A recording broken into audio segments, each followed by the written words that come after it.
Chapter 5. Attacking the Warm List Warhead. Overcome your reluctance to offer a quality lifestyle to family and friends. The first 6 months in the career of a new distributor are critical. Much like the first 6 years in the life of a child, the first months in network marketing are formative times. And it is during these impressionable months that patterns of success must be firmly established in each new distributor's mind. Very few people will survive the first year if their first few weeks are misspent, and we believe our industry's high attrition rate can be traced back to seeds of failure sown in these very early stages. Apply what we teach you in this chapter, and you're far more likely to find yourself among the first-year survivors and thrivers rather than a part of that attrition statistic. Fundamental to the establishment of a network marketing business is the creation of what we call the warm list. In fact, it's so critical to success that we've allocated this entire chapter to define, explain, and teach you step by step how to utilize your most powerful resource. A warm list is a group of individuals from your past and present whom you know well enough that were you to pick up the telephone and call them, they would recognize you once they heard your name. The value of a warm list is that for the first few months, new distributors are able to speak with people they know, and, more importantly, those with whom they would love to forge a lifetime business relationship. Indeed, one motive for our recent partnership with other experts in the think tank consulting firm 21st Century Global Trust is to educate network marketers how to prosper in the coming century by focusing on relationship marketing rather than merely sifting through huge numbers of prospects. We are currently working on a simple, easily duplicated system which will allow many more distributors to capitalize on their own warm market relationships, as opposed to the past process of just throwing mud on the wall and hoping some sticks. Furthermore, it matters little to this group of family and friends that distributors are new or that their presentations are mediocre. By beginning with this inner circle, what we call warm contacts, new distributors will be prepared to enter the more judgmental world of cold marketing, attempting to recruit professionals whom they've never met, should they have to do so. That's when approaching large numbers of prospects becomes crucial.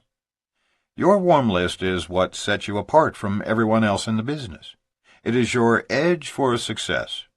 Without it, your approach to this business is not terribly different from standing on a street corner selling newspapers.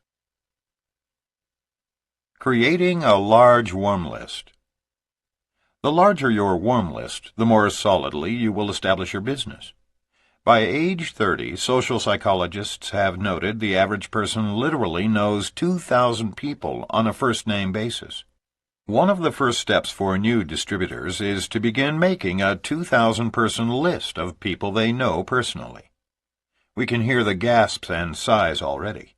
Why do we recommend such a large warm list? If distributors are asked to create a 200-person list, they will average 60 or 70 names and feel proud.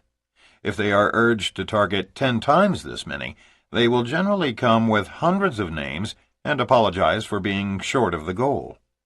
Once you are well on your way with your list, select your top 25 people, those with whom you would most enjoy being in business.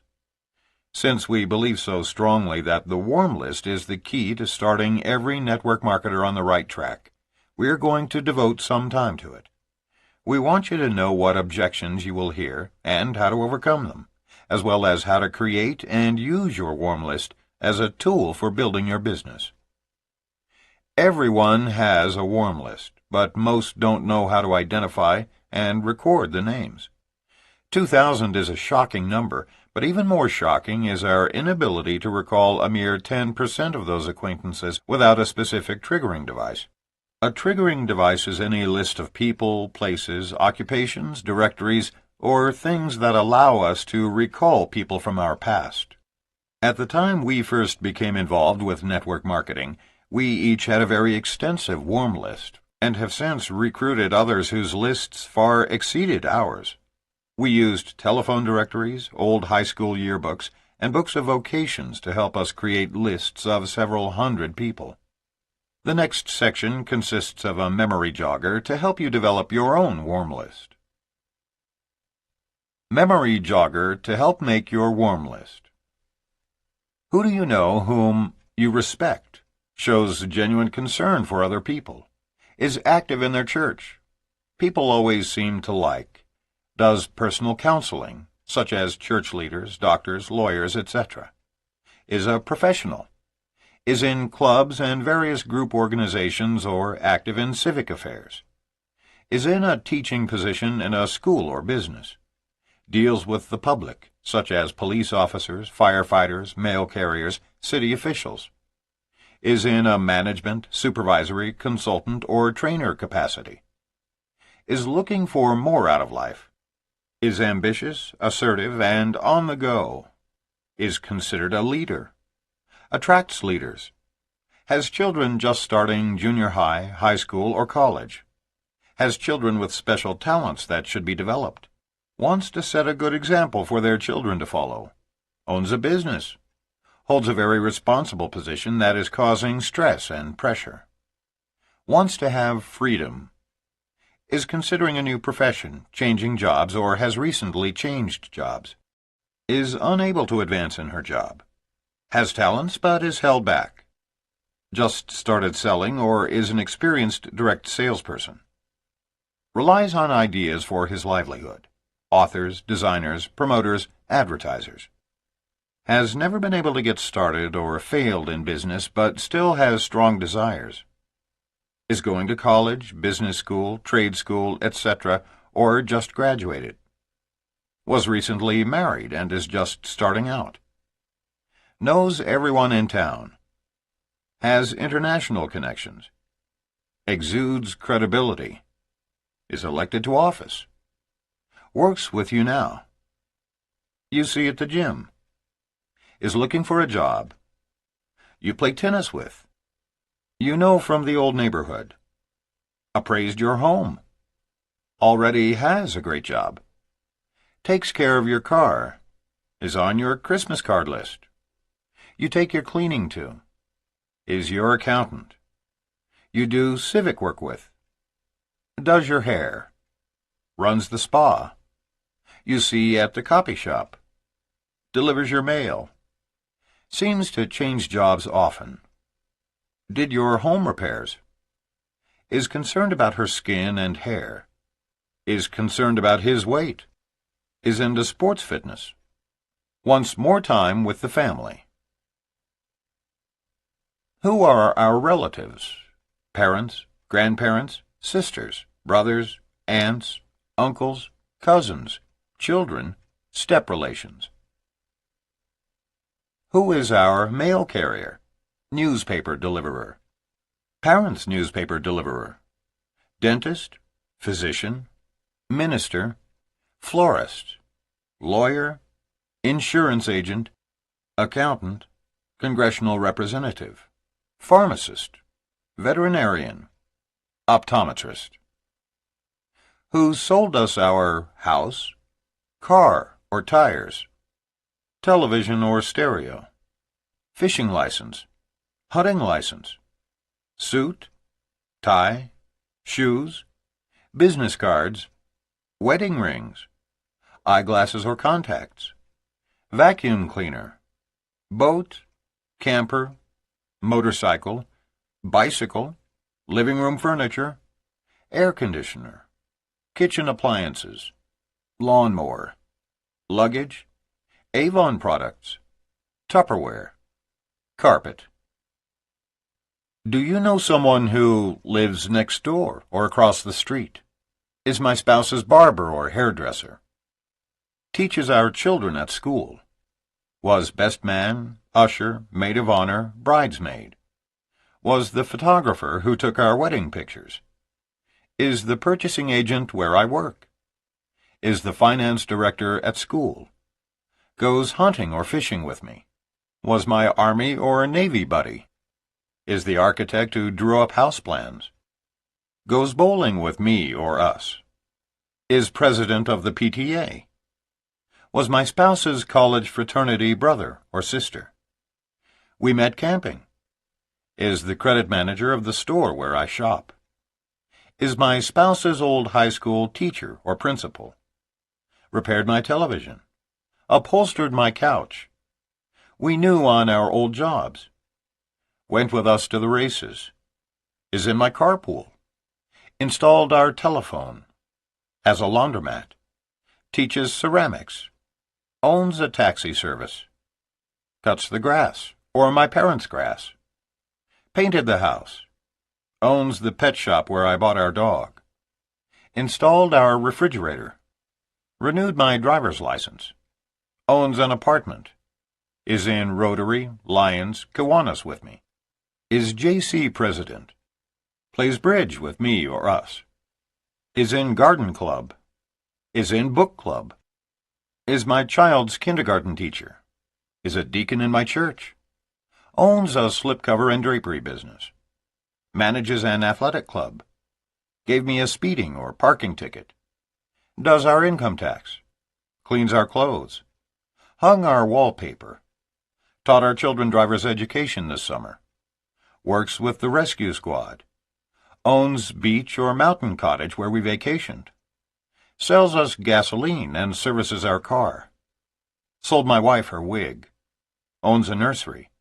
Delivers parcels. Works with an exterminator or pest company. Stores my wife's winter coat. Sells ice cream in the neighborhood. Owns and manages the jewelry store downtown. Sells aluminum awnings. Works for the travel agency. Who do you know who is a professional nurse, golf pro, student, fashion model, security guard, sheriff, fire chief, secretary, welder, crane operator, candy salesperson, police detective, music teacher, art instructor, typesetter, forester, seamstress, carpenter, pilot or steward, mobile home salesperson, bank cashier or teller, tailor, garage mechanic, editor, lab technician, restaurateur, PBX operator, social worker, lifeguard, race car driver, paper mill worker, brick mason, draftsperson, printer, office manager, bakery owner, plant supervisor, dietitian, mechanic, anesthetist, surgeon, librarian, mortician, missionary, real estate agent, railroad ticket agent, newspaper press operator, bulldozer operator, bus driver, airline ticket agent, computer programmer, motor home dealer, business machines salesperson, soft drink distributor, air traffic controller, interior decorator, swimming teacher, typewriter salesperson, grocery store owner, insurance adjuster, warehouse manager, moving van operator, rent-a-car representative, professional baseball player, professional basketball player, professional football player, television anchor or producer, tool and die maker, cookware salesperson, dance instructor, sawmill operator, industrial engineer, research technician, telephone line person, lithographer, fisherman, bench machinist, waiter or waitress, furniture dealer, notary public, farmer, actor or actress, land clearer, horse trader, statistician, cement finisher, antique dealer, brewery salesperson, engineer, contractor, chiropractor, podiatrist, auctioneer, electrician, dental hygienist, shoe repairman, physical therapist, motel owner or manager, highway patrol officer, judge. Take the time and use the resources to develop your list. All new distributors should sit down in a quiet room with several triggering devices and attempt to create a warm list of 2,000 people. It should take 2 or 3 days to get a good start, and by the end of the first month, you should be well on your way to hitting the target. You will never regret starting your business with this tool. Network marketing, by its very nature, requires you to talk to large numbers of people. The longer your warm list, the better your chances for success. The warm list warhead strikes. Generally, the warm list warhead strikes after you have given this assignment to your new associates. This is when arguments between sponsors and new distributors first begin. Sometimes objections aren't even verbalized because your new associates would often rather keep them to themselves. Most new network marketers are able to come up with a dozen good reasons why they don't know 2,000 prospects, and why they can't possibly go after friends and family first. We've heard all the arguments over the years, and none of them are valid. It is vital to the success of your newest distributors that they not ignore this warm market phase of the business. Let's review a few of the rationalizations and excuses used by new distributors, so that you know how to respond to them in this first stage of recruiting. And remember, not all new associates will be honest with their sponsors and declare that they have no intention of working with their warm market list. There are many reasons people are inclined to hold back from calling on their families and friends, and it is this resistance we are referring to when we talk about watching out for the warm list warhead. When it strikes, it can be a killer of many would-be great distributors. First warhead: lack of conviction. Network marketing is the process of sharing one's belief in a marketing concept that is so unique and about which you are so enthusiastic that you can't hold it inside. You lose sleep at night. You can hardly wait to tell people of your discovery. When this level of conviction is lacking, people tend to hold back. It's a catch-22. If you wait for the belief level to come, you run the risk of missing the opportunity. If you try to go forward without it, your friends can hear the reservation in your voice. So first, do your best to try to work through whatever reservation is holding you back. It just sounds too good to be true. Maybe it has worked for others, but I can't be sure that it will work for me. What if I'm wrong and I mislead my friends? Discuss these concerns with someone in your upline whom you trust. Whatever you do, don't make the mistake of waiting to share your discovery with friends. A common excuse is, "I don't want to call my friends until after I'm making the money." Of course, the solution is to rely on the support of your upline leaders, those who have a track record of success in the business. It is that team approach that makes network marketing so effective. What happened to Mimi Joy Swenson of Los Gatos, California, can happen to you if you use this excuse. Mimi Joy explains, "I was building my business part-time my first year, and had made my list of 2,000 names. I felt like I just had to create sections on my list, and one of those categories was called my chicken list. These were names of people whom I felt were already successful in their present jobs, and with whom I had better wait to speak until I was more educated, making more money, and working this business full-time. I was attending a company function in San Francisco, and as I walked into the gathering, I experienced a scary vision. I saw the person who was number 1 on my chicken list. I calmly walked over, thinking to myself that he was probably just there as a guest of someone. 'Hello, funny meeting you here. By the way, why are you here?' I asked him, puzzled. He proclaimed, 'I have just recently been introduced to this great opportunity and have made the decision to build the business and replace my income.' I proceeded to turn a deep shade of green-yellow and gulped, saying, 'Well, isn't that just wonderful? I know you will be very successful.' I wished him luck, and like a sad, hurt little puppy, I moped to the back of the room to find a seat. I got myself situated, but was feeling quite sick. As the meeting began, I noticed the woman principal at our daughter's school, and she wasn't even on my list.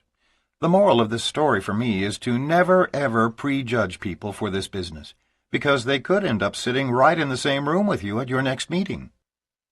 Having learned the importance of working with those on her warm list, and not letting anything hold her back from calling them, Mimi Joy has now made it more than halfway to the top of her compensation plan, loving the work and lifestyle of a network marketer. Until your belief level is 1,000%, You might try this script when you approach those on your warm list. I've just gotten involved in a new business that has me so intrigued, I just had to tell you. There are people making more money in a month than most make in a year. And what got my attention was the lifestyle. They are all working out of their homes and at their own pace and creating an ongoing residual income that is staggering to me. I don't know if this is for real, but I can't stop thinking about it. When I saw the caliber of people coming into it, I thought of you and your wife, husband, right away. I can't think of two people I'd rather be in business with. Besides, you two know everyone in this community, and they all respect you so much. I really think I'm onto something. But I'd like you both to look at it and tell me if I'm crazy. A few close friends are coming over Wednesday night, and I would love to have you both join me so I can show you exactly how this works. Or would Thursday during the day be better for you? I really value your opinion. Until you have replaced your income in this business, it is understandable that you may have some reservations. But don't try to solve the problem by avoiding your warm list. Approaching strangers is much more difficult than reaching out to your family, friends, and acquaintances. Find the words that are comfortable for you, but whatever you do, begin calling those on your warm list. You want to be in business with those people you most enjoy, because your network organization is for life. So approach your favorite 25 people first. If you let your doubts stand in the way of beginning your business, you are guaranteed to fail. If you can find a way to go forward with honesty, you may succeed. Believe us when we say, with success comes conviction. Second warhead, lack of self-esteem. Many people avoid their warm market because of their poor self-image. It's a delicate issue, and one that must be approached with sensitivity. Some people do not feel that their friends and relatives respect them. In fact, many people believe that the friends they approach will laugh at them and ridicule them for attempting to be an entrepreneur. Let's look at a classic scenario. Bob is a bus driver who loves to play poker on the weekends, and he belongs to 3 different groups of men who also love to play cards. As Bob makes out his warm list, he writes down the names of 12 men whom he knows well from the poker clubs. The only problem is that Bob is lowest on the socio-economic totem pole. The other men are white-collar professionals, and while they respect Bob's skill as a poker player, Bob just naturally assumes that they wouldn't consider listening to him about a business deal. But Bob is totally wrong. Unless you address this issue in general terms during training, Bob will not approach those men. Here's what we suggest you say, because there will always be someone similar to Bob in your group. Folks, the biggest challenge you're going to face just as soon as you succeed in this business will be the anger of people to whom you never even showed this opportunity. You may have a group of friends, even physicians and attorneys, whom you're afraid to approach. But they won't be your friends anymore when they find out that you got involved with a business that's now paying you $30,000 a month, while they're still going into an office 60 hours every week. Why would they be upset with you? Because you didn't think enough of them to show them this business. If they do resist even attending your presentation, tell them right up front that it's their choice whether they get involved or not. But you wanted to make absolutely sure that they won't turn on you in a year because you didn't give them a chance to see this opportunity as soon as you knew about it. Notice the strategy here. We keep it a soft approach and refer to professions like law or medicine. Most everyone who isn't a lawyer or doctor looks up to those professionals. And in our business, it's really not uncommon for a student or maid to sponsor an accountant or a CEO of a corporation. On a scale of 1 to 10, if you think of yourself as a 5, once you sponsor a 10 into this business, you become a 10. Move past your comfort zone and offer everyone on your list this opportunity. The truth is this: we are all 10s in potential. We just need to seriously buckle down and recruit as many frontline distributors as we can. Don't let this warm list warhead hold you back. Third warhead, fear of losing credibility. As more professionals enter the network distribution industry, it is natural that they will want to postpone acknowledging their participation until the time is right. For example, some will pretend that it's their wives' business. The problem is that if you're a professional and people sense your doubts or uncertainty about the industry, they will also be suspicious. Some will choose not to join, and others will join but build through someone else, such as their spouse. But the reality is that once someone of stature has joined our industry, the floodgates start opening for everyone. And more often than not, it's the ordinary, everyday people who make it to the pinnacle, not the big hitters of traditional business, law, or medicine, though they certainly can earn enormous wealth while pushing their sponsors into the stratosphere. We can relate countless stories of people who have failed at this business because they were afraid to let their peers know how very serious they were about building a networking organization. One story goes back to 1990, when Renee sponsored a couple, Susan and Richard, from the San Francisco Bay Area. She was a corporate executive on maternity leave, highly motivated because she wanted to stay home with her baby and not return to the office. Susan was a competent, organized self-starter. Richard was a high-level salesman for a food manufacturer who admitted that he was no longer excited by his job, even though he was well established with a Fortune 500 company that was strong in the global marketplace.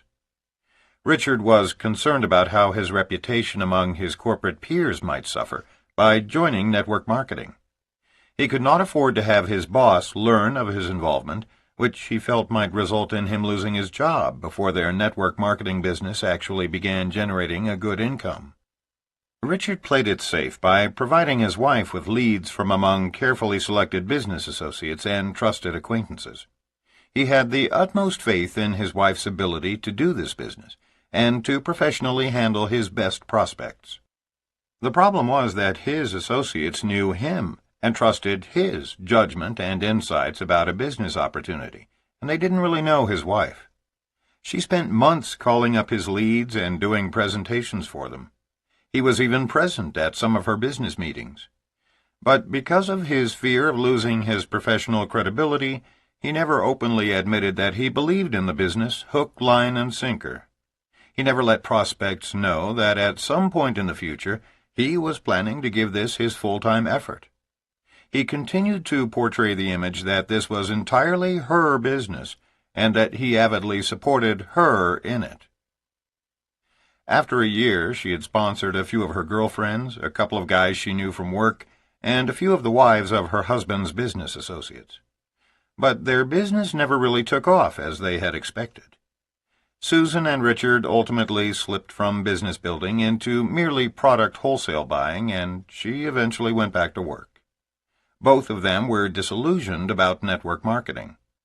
Renee was developing a close personal relationship with both of them, and knew that if any two people could succeed in this industry, they were Susan and Richard. They had the connections, the motivation, the innate ability, and the respect of their friends and associates.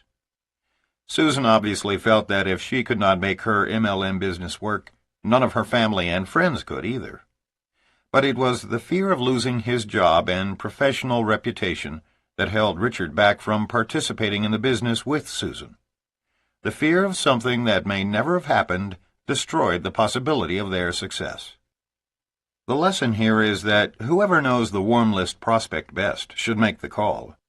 Prospecting the other way certainly put Susan into a funk because she didn't understand what had happened. She just assumed that she wasn't a self-starter. She, who had been one of the top women earners in corporate America, had failed in her own networking business. She was depressed, and Renee had little ability to fix it, change it, or help her understand it. Renee was only 2 years in the industry at that time and could not pinpoint the problem. But in hindsight, there is no doubt in Renee's mind that if she had coached Richard to put himself and his reputation on the line with this business, he and Susan would be two of the top earners in the industry today. They had phenomenal potential. They would have been great working side by side. This fear of lost credibility holds back countless new distributors in our industry. As leaders, we must not be afraid. Once we are absolutely convinced of their potential, we need to encourage men and women to take a stand and go for it all the way.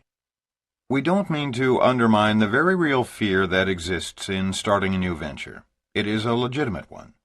Why burn the bridge that currently supports you before you know whether the new bridge you're building will hold up through storms and outer pressures? The solution is in what we call balanced risk-taking.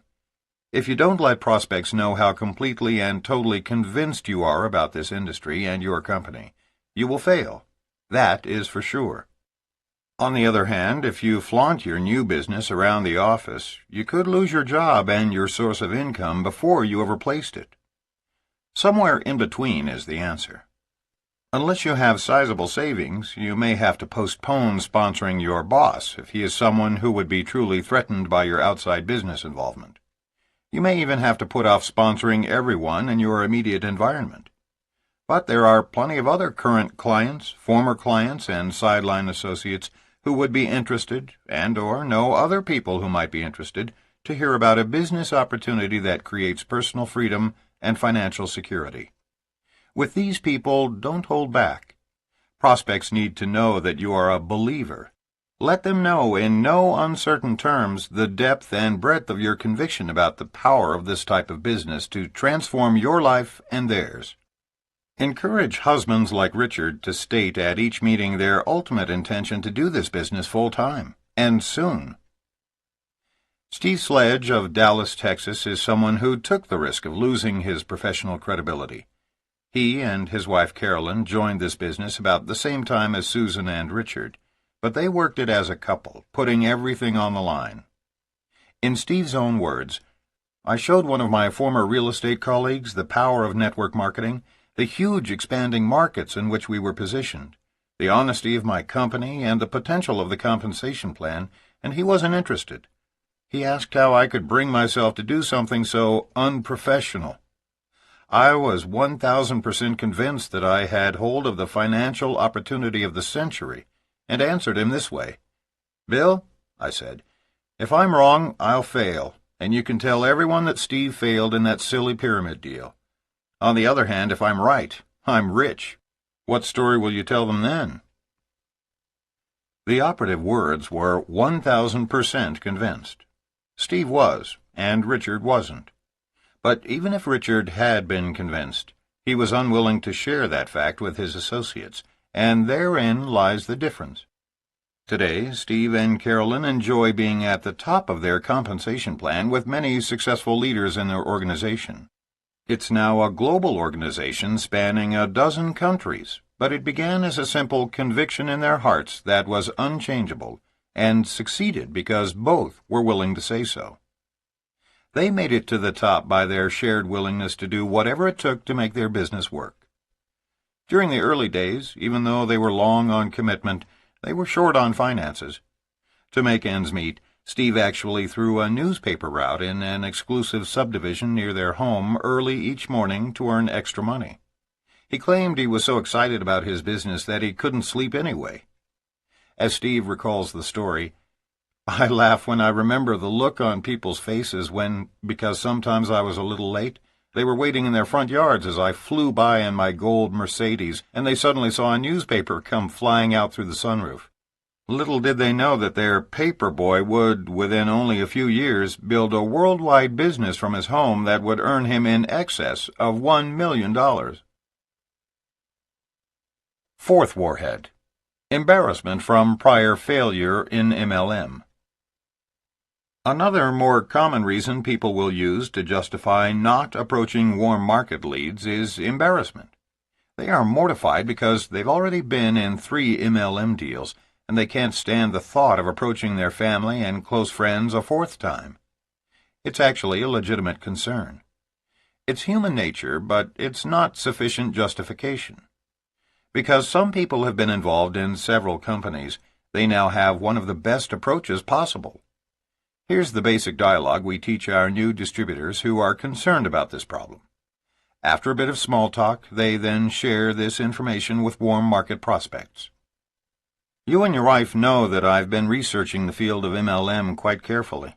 In fact, in an effort to become extremely knowledgeable, over the last few years I have enrolled in several different companies in order to learn from the different experts. Well, I'm happy to tell you that all the analysis finally paid off. I've been able to master enough about the industry to pick the global organization that allows people to earn $30,000 to $50,000 a month in the shortest amount of time. I've spent a lot of time, money, and energy doing my homework, and now I'm so excited I seem to be losing sleep every night. I need to see you as soon as possible to find out if you would be interested in earning this kind of money. Instead of portraying your past involvement or your new distributor's past involvement as a liability, turn it into an asset. Wouldn't you much rather purchase life insurance or an automobile or actually anything from someone who has had the broad experience of representing more than one company? If this is your situation, then be sure to use this strategy to approach the people in your warm market. Fifth warhead: qualifying the leads. There is a critical difference between traditional business and MLM. Traditional sales and marketing reps are taught to always qualify their prospects. For example, a Xerox rep wouldn't attempt to sell a $3.5 million laser printer to a company that didn't need it or couldn't afford it. To qualify a prospect is to determine, before an attempted sale, if indeed that prospect both needs and can afford your product or service. But we call MLM the great equalizer because anyone can achieve staggering levels of success. To decide in advance that one person is too important to be approached about your business or another is too inadequate to succeed can literally be economic suicide. Do not, under any circumstance, attempt to determine in advance who is qualified and who is not, who may be interested and who will not be, who is approachable and who is not. Consider one of the most successful distributor teams, Tom and Terry Hill. Terry left the corporate world as the #1 Xerox salesperson in all of North America.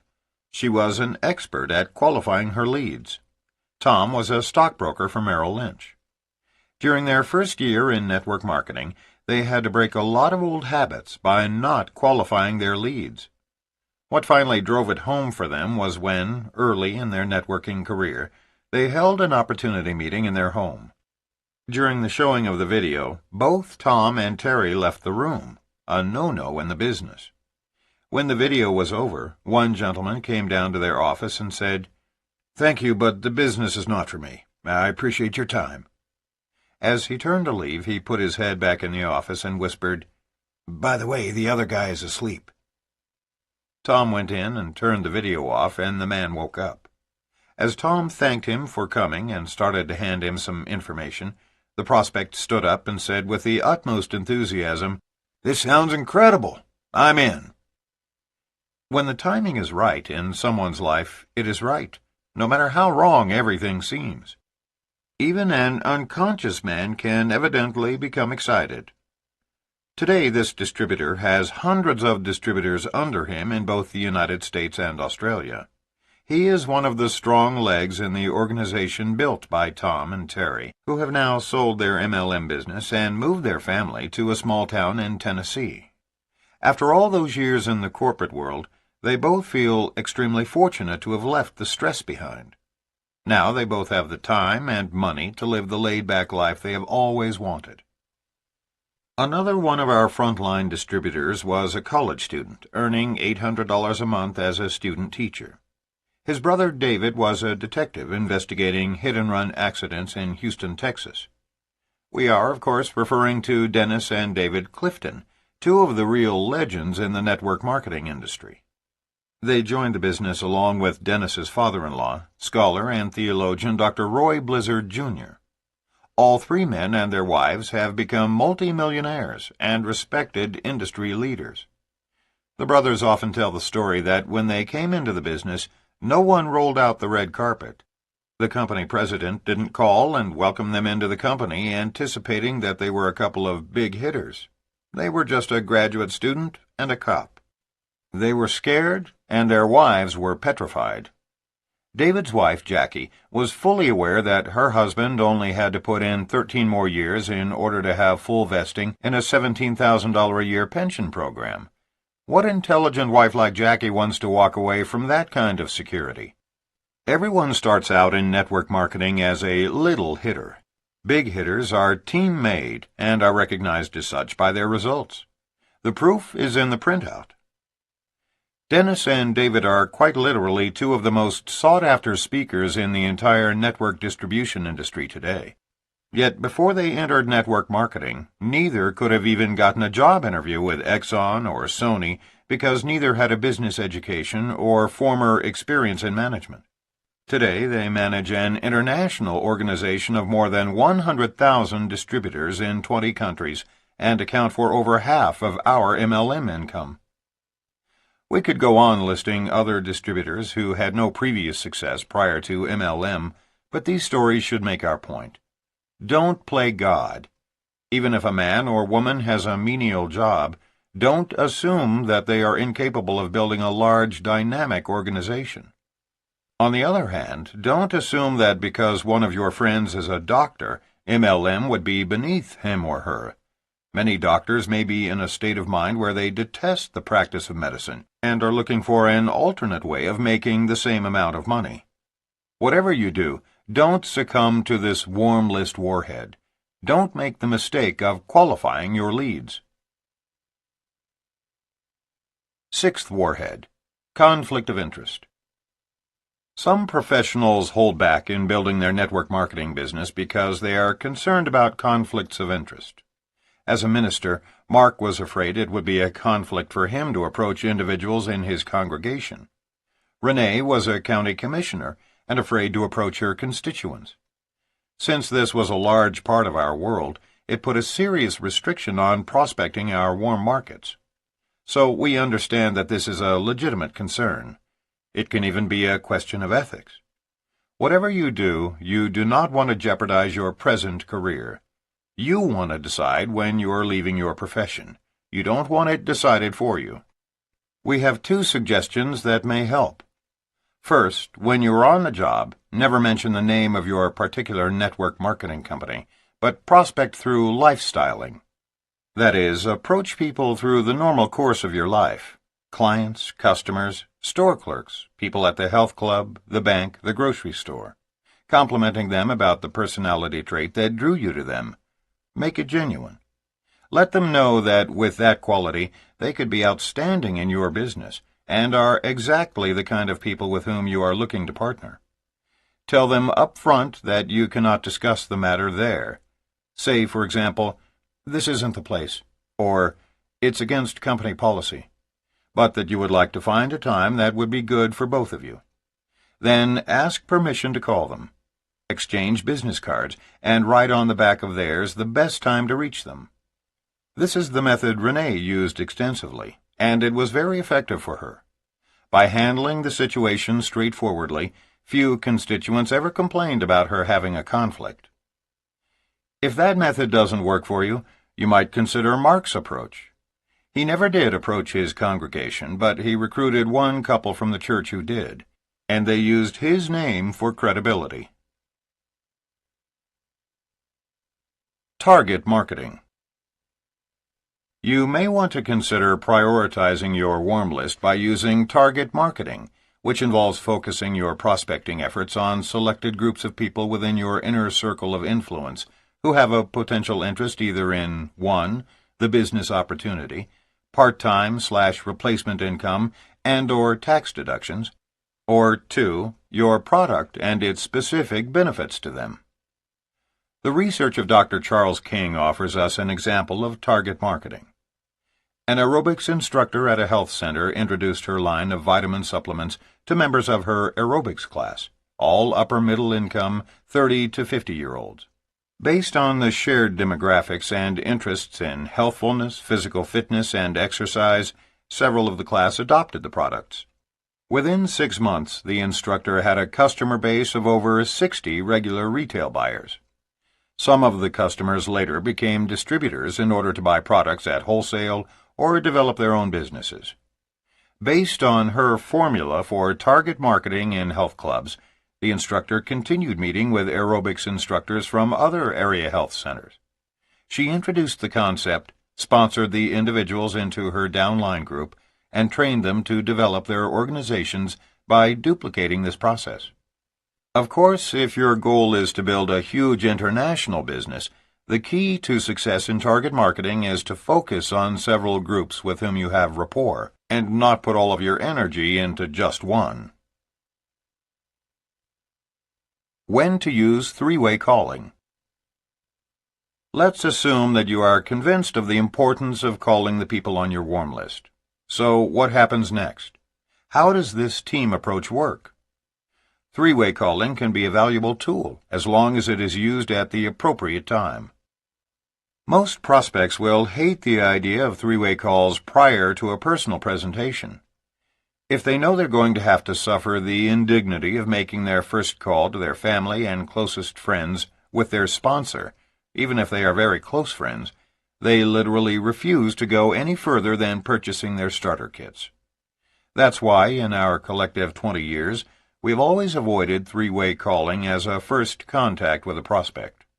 The new distributor is actually right to want to avoid this strategy. Think about it intelligently. Does a professional or corporate executive really need to gang up on his friends? That's precisely how it appears to the prospect. If a distributor can't even pick up his own telephone and get his family and friends to a meeting, or review an audiovisual presentation in the privacy of their own homes, that person probably does not have what it takes to succeed in network marketing. Period. End of story. Once trained, your new distributors should always be allowed the courtesy of talking to their closest friends and family without the presence of some hyped-up sponsor trying to overcome objections and prove how brilliant she is to her new distributor. Three-way calling at this stage is a very unnatural way of networking. Besides, when the business is presented properly in the initial approach, there should be no serious objections to overcome. If there are a lot, that person is not a prospect anyway. Call him or her again in 6 months. Don't badger them with your upline on the other extension. The only way this could be helpful is if your sponsor is listening silently on the line during your first few calls in order to offer some constructive criticism afterward. The best time for three-way calls is after a prospect has seen the presentation. It is most effective after someone has been exposed to the concepts of network marketing, likes what he or she has heard, but still has some reservations.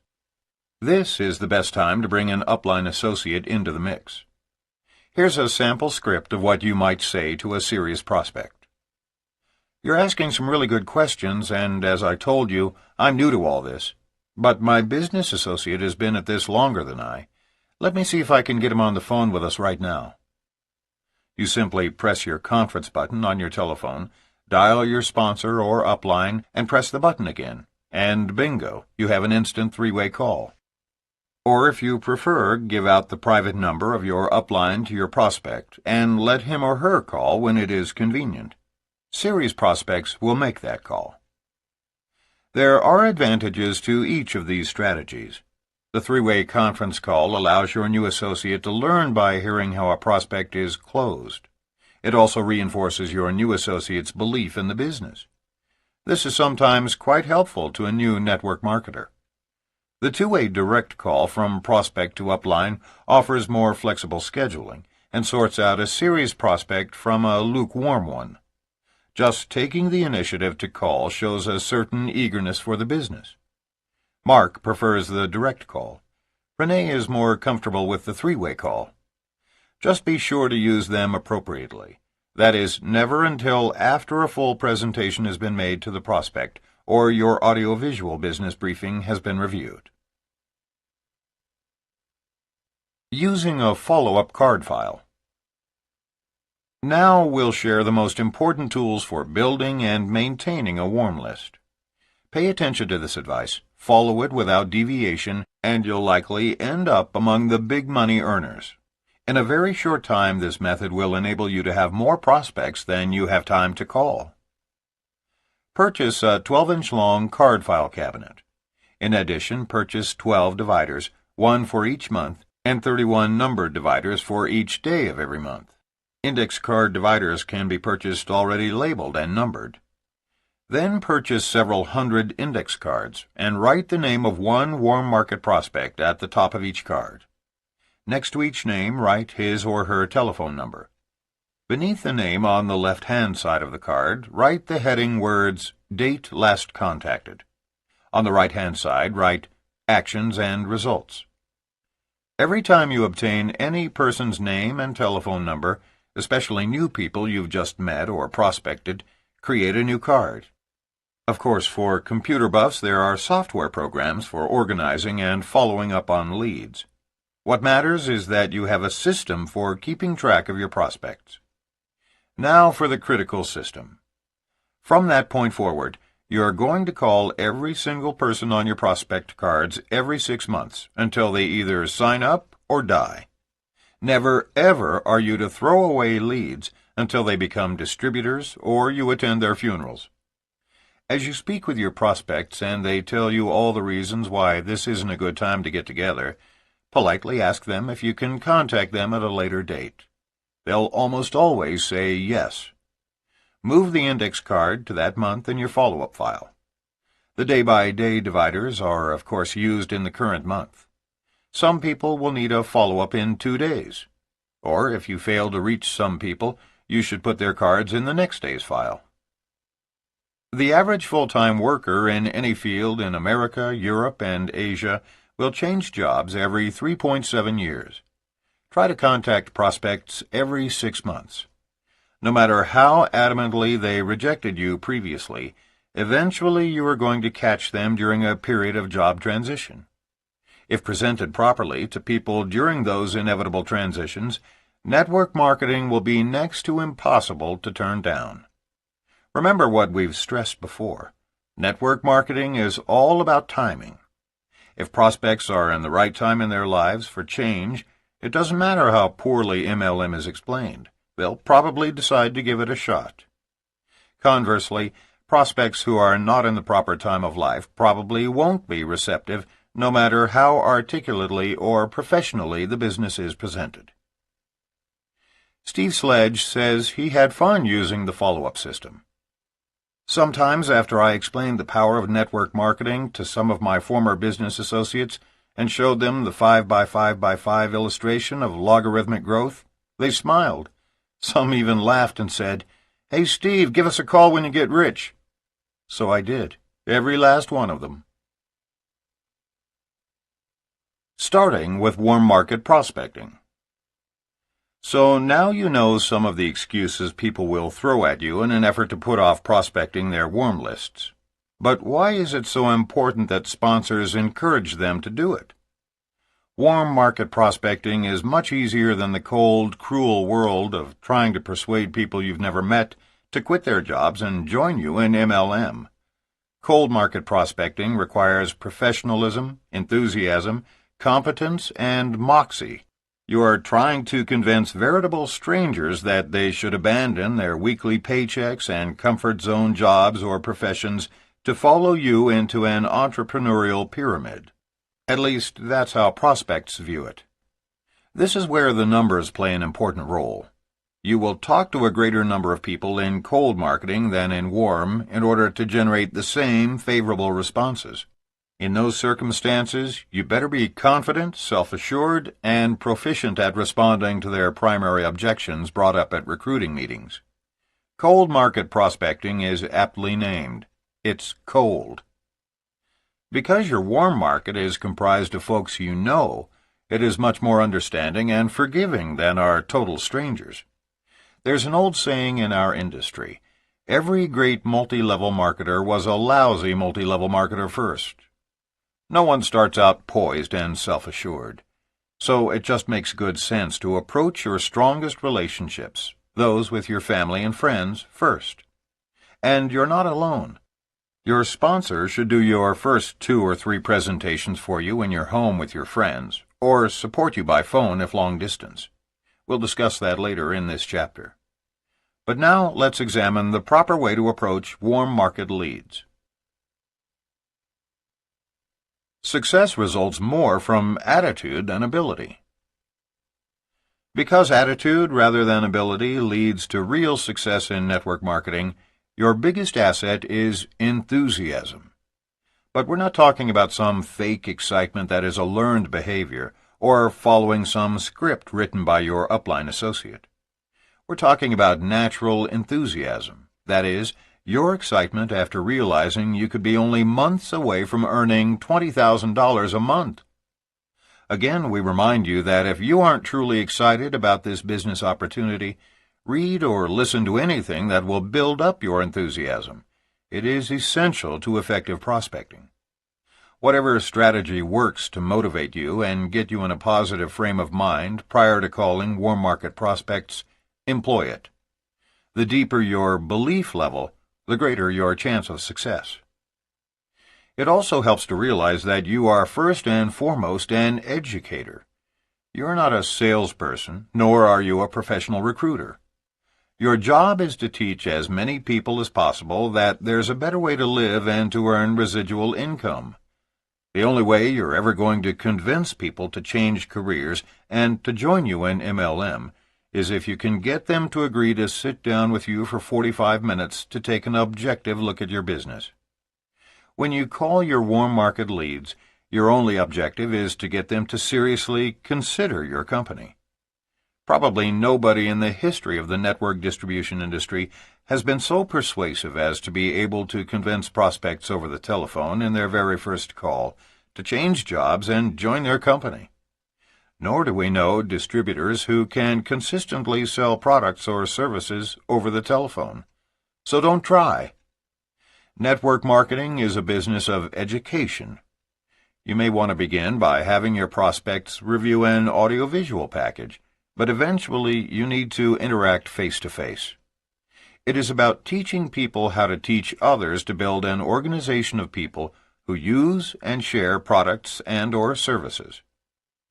And keep in mind, the more information you give to prospects over the telephone, the less likely they will be willing to listen to an audio or attend a business presentation. Try to raise their curiosity over the phone rather than satisfy it. Do not give information out during your first call or answer a lot of questions. Share your enthusiasm and set a time and place for the meeting to which you are inviting them. Make sure you are talking from your heart, inviting those with whom you truly wish to associate. MLM is an ingenious industry in that its leaders and founders learned long ago that people usually make decisions based on certain emotions. A desire for more money is one of the reasons you can count on to motivate prospects to attend meetings. Later in this book, we will also show you how fear of loss is what motivates many folks into creating wealth. No product or service, except perhaps a lure to a better career, is exciting enough to cause people to want to change professions.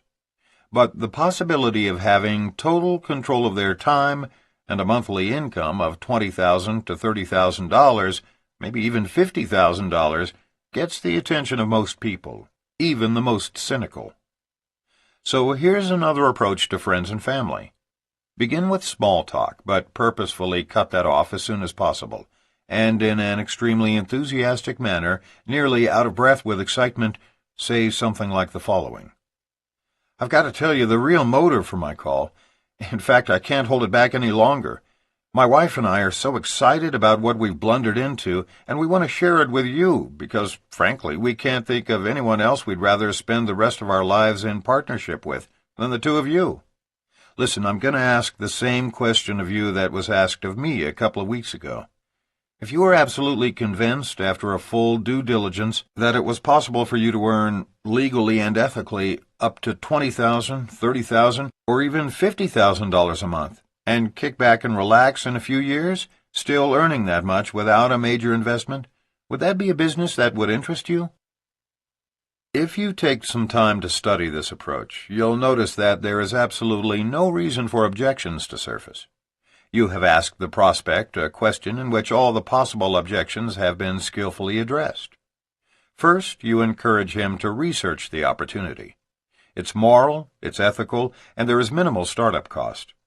The potential earnings are substantial, they are residual, and even more important to people in this global economy, success will allow him considerable free time.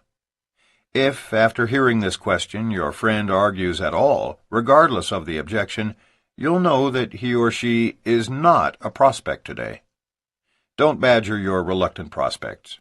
Be sure to end the conversation on a positive note, asking permission to check back with them in a few months.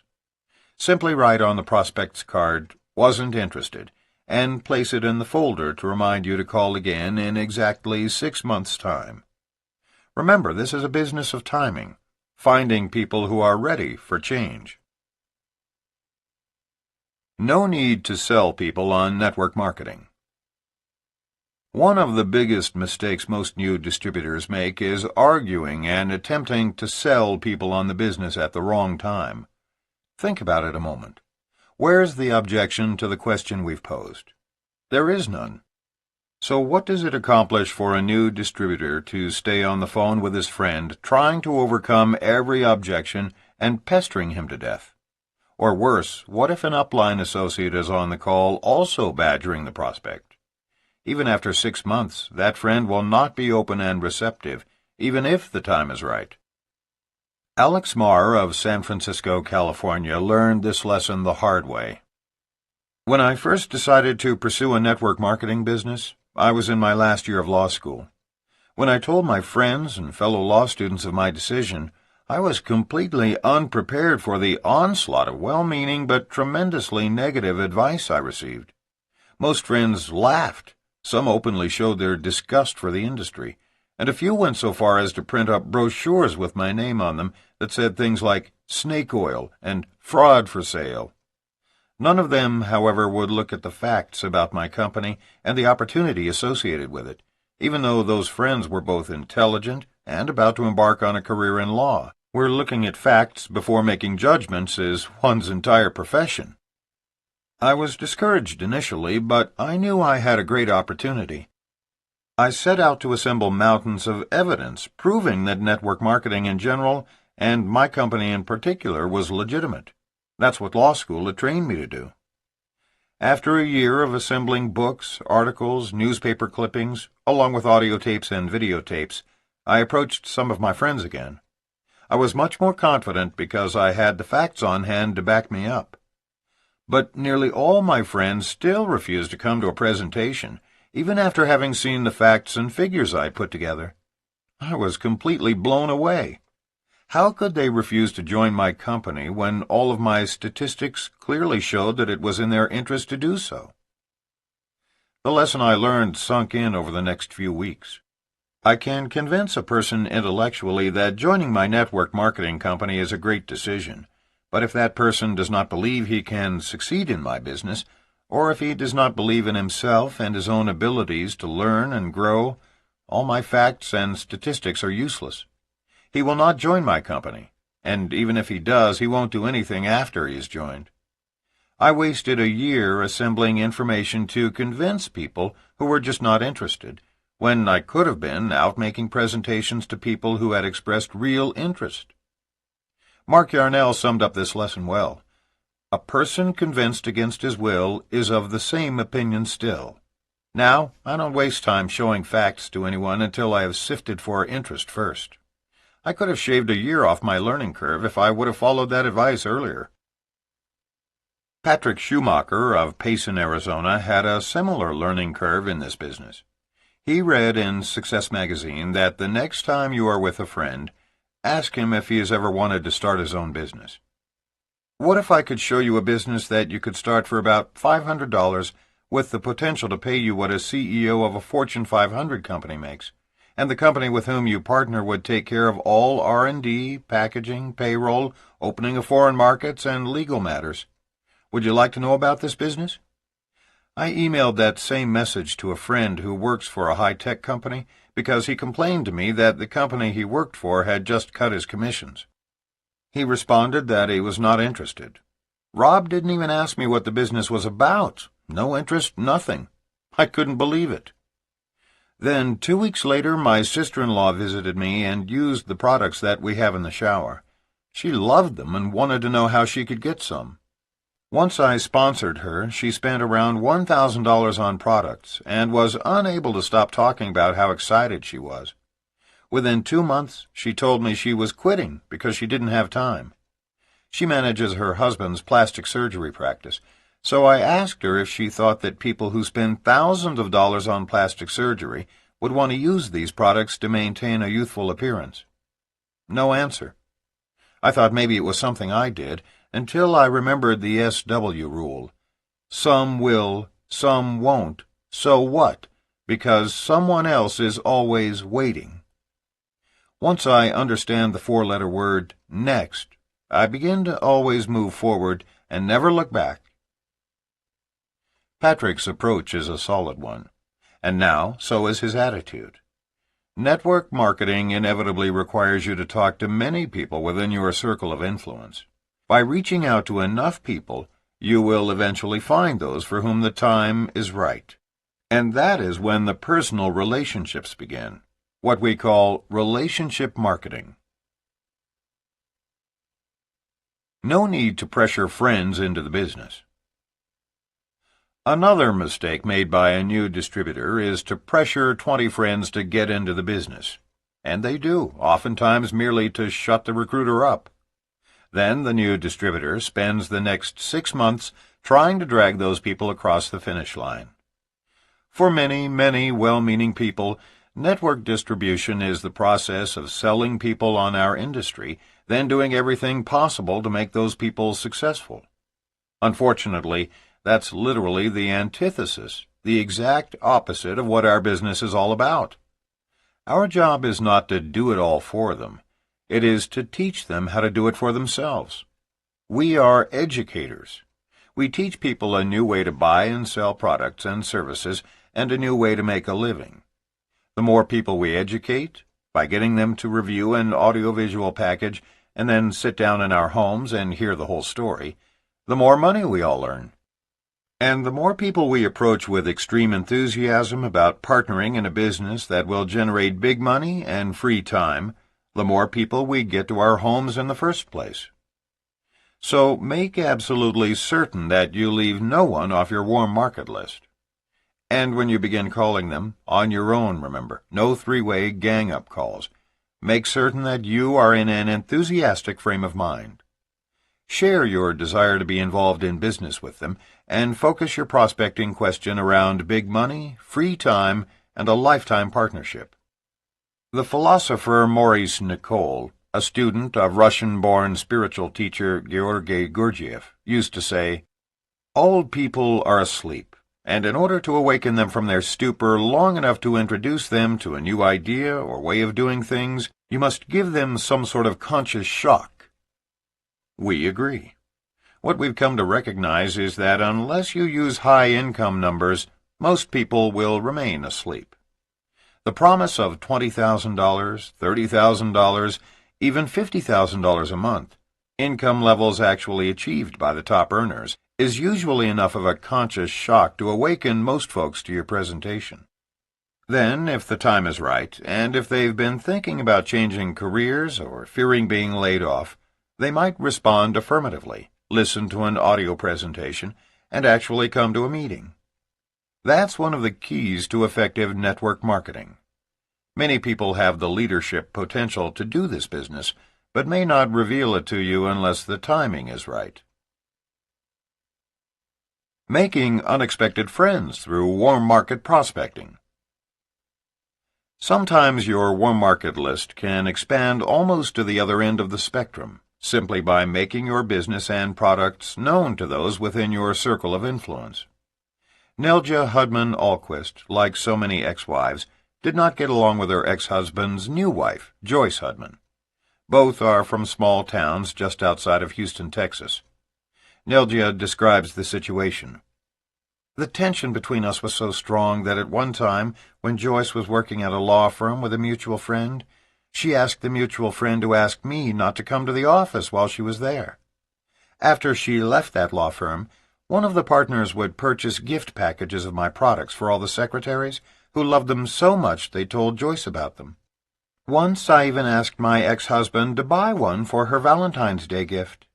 He laughed at me and said, 'She wouldn't use anything that you sold,' but he bought it anyway. To my surprise, after using what he bought, She called and asked what other products we had, and asked if she could come over. We did a skincare clinic, and she left as my new distributor. We are now close friends and work together in the business. It has made a wonderful difference for my children. We recently roomed together in Dallas for a regional conference with our company. Everyone looked puzzled when I introduced her as my wife-in-law. To make things even funnier, last week I went to her house to wait for my son. There were 2 other ladies there. One was engaged to the other one's husband and was there to pick up her son.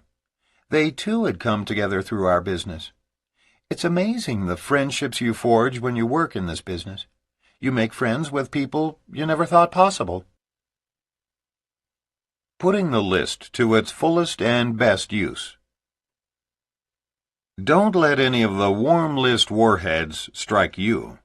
Reach out to everyone on your list, starting with those in your city whom you would enjoy as partners in the business. Contact your top 20 or 30 family members and friends and invite them to take a look at this exciting opportunity. If possible, your sponsor should be there with you for your first 2 or 3 home meetings. It's best to present the opportunity to small groups of 3 to 6 people at a time. Invite twice as many guests as you want to allow for the no-shows, which are an inevitable part of this business. Focus your first 90 days on relationship marketing. That is, reaching out to those closest to you to extend the invitation to create a business partnership intended to enhance the quality of your lives. Over the course of your first year, devote almost all of your time to approaching the remainder of your list, setting appointments, and presenting the opportunity. Notice that we didn't say, take them to someone else's meeting. These are your prospects, your appointments, and your presentations. Using your warm list, keep doing this over and over until you reach your desired goal. Of course, once you have sponsored new associates, train them to duplicate your efforts. To use and share your products and services with a small circle of friends, and then to prospect, set appointments, and assist them in doing their own meetings with those on their warm lists.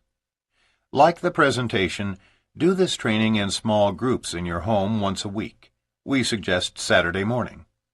Once your new associates complete their assignments, order products, set their goals in writing, and begin making their warm list, they then qualify for a one-on-one personal training session with you. If you want to stretch your list to its fullest and best use, learn to ask for referrals.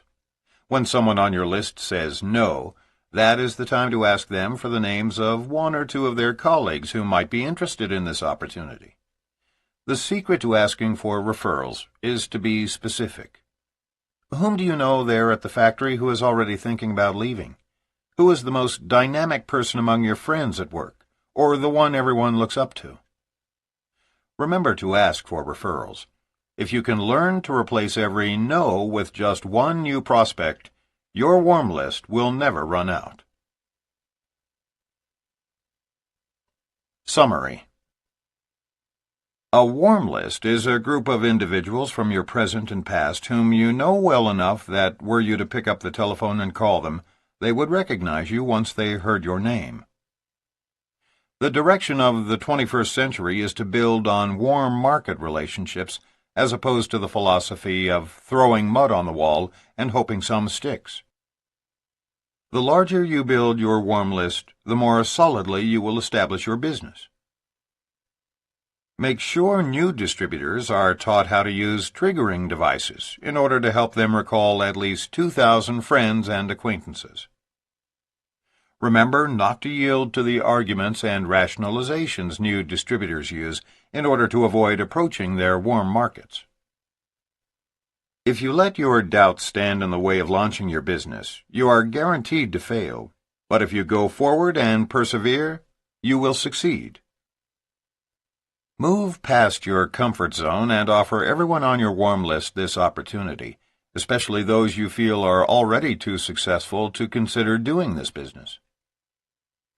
Professionals have a natural tendency to refuse to openly acknowledge their participation in network marketing, but this refusal can negatively impact their business because their doubts and insecurities can be sensed by both prospects and distributors. If you can't let your associates at work know about your involvement in network marketing, be sure during in-home presentations to show that you are proud and enthusiastic about the industry and your company. Your reluctance to approach your warm market because you have been in other MLMs and have already approached the same people in the past can easily be overcome by assuring your friends and family that your research and analysis has finally led you to the right company. Never qualify your prospects. To decide in advance that one person is too important to be approached or another is too inadequate to succeed is economic suicide. If your professional career has a potential conflict of interest that hampers recruiting efforts, you can either 1. Prospect through lifestyling, that is, by approaching people through the normal course of your life, letting them know, without mentioning your business, that you would like to get together with them when it is appropriate. Or 2. Sponsor someone who knows your business associates and can ethically approach those people. You may want to consider prioritizing your list by using target marketing, wherein you share a personal background with certain groups from your warm or lukewarm market. Always allow your new distributors the courtesy of talking to their closest friends and family without the presence of their sponsor on the line. Three-way calling is most effective after the presentation, not before. Or you may prefer to have the prospect make a direct call to your upline associate.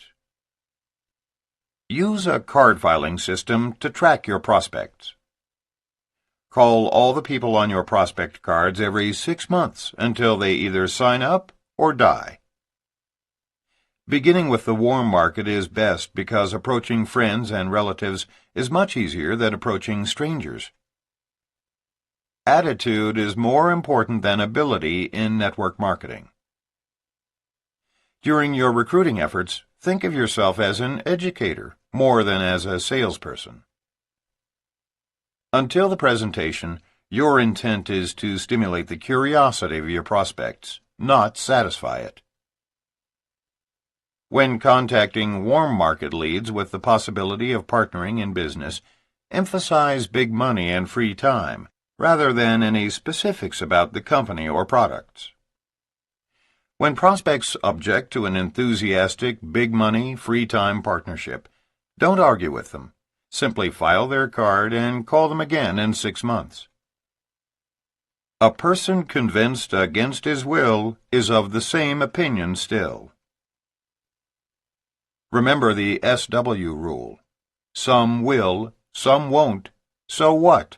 Because someone else is always waiting. Focus your first 90 days on relationship marketing. That is, reaching out to those closest to you to extend the invitation to create a business partnership intended to enhance the quality of your lives. During your first year, devote almost all of your time to prospecting, setting appointments, and presenting the opportunity until you reach your desired goal, and teach your associates to do the same.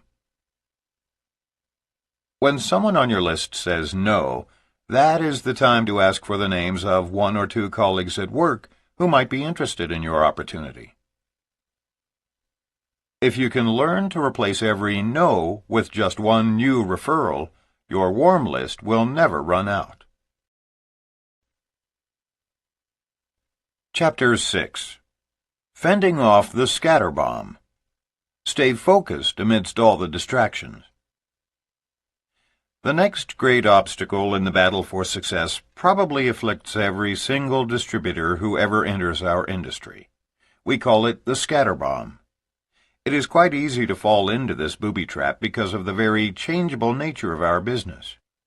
Simply put, the scatter bomb is a mental explosion that diffuses the focus of distributors, causing them to stop using the system they have been taught and to frantically follow any and every new network marketing system that comes along.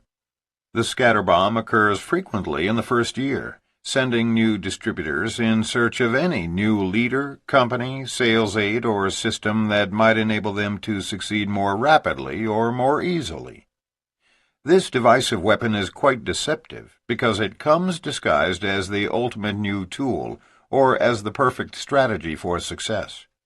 Sometimes it's a new manual or video, which many new distributors assume will be more effective than the work program currently used, merely because it's new. Other times it's a new leader who comes to town with a brand new way to do the business, and since he's making more money than you, his system must be better than yours. When your spirits are really down, it can even be a new company with a better compensation plan. Whether the scatterbomb takes the form of a person, system, or company, the very worst thing you can do in your first year is yield to the temptation to change direction every time a new system comes along. This business is a process of system duplication, and therefore each time you change your system, everyone in your downline gets confused. In network marketing, the worst battles in the entire first year will be the internal ones you fight each time you're tempted to find a faster, better, easier route. Remember, if someone in your upline is earning the amount of money you strongly desire, and you continue to duplicate the exact system that got him or her to wealth, you too will eventually get there, but not if you are always changing the system. There are many different ways to do the network distribution business, and fortunately each of them is equally lucrative. There's no one way to success. But if a network marketer becomes so scattered that he or she is constantly changing from system to system, thereby compelling downline associates to change, failure will certainly follow. In this chapter, we will prepare you to fend off the inevitable scatterbomb by bringing to your attention the detours you and your new distributors will be tempted to take. Always changing the system. We have personally lost great frontline distributors, many of whom could have become legends in this industry, because they just couldn't stop changing systems.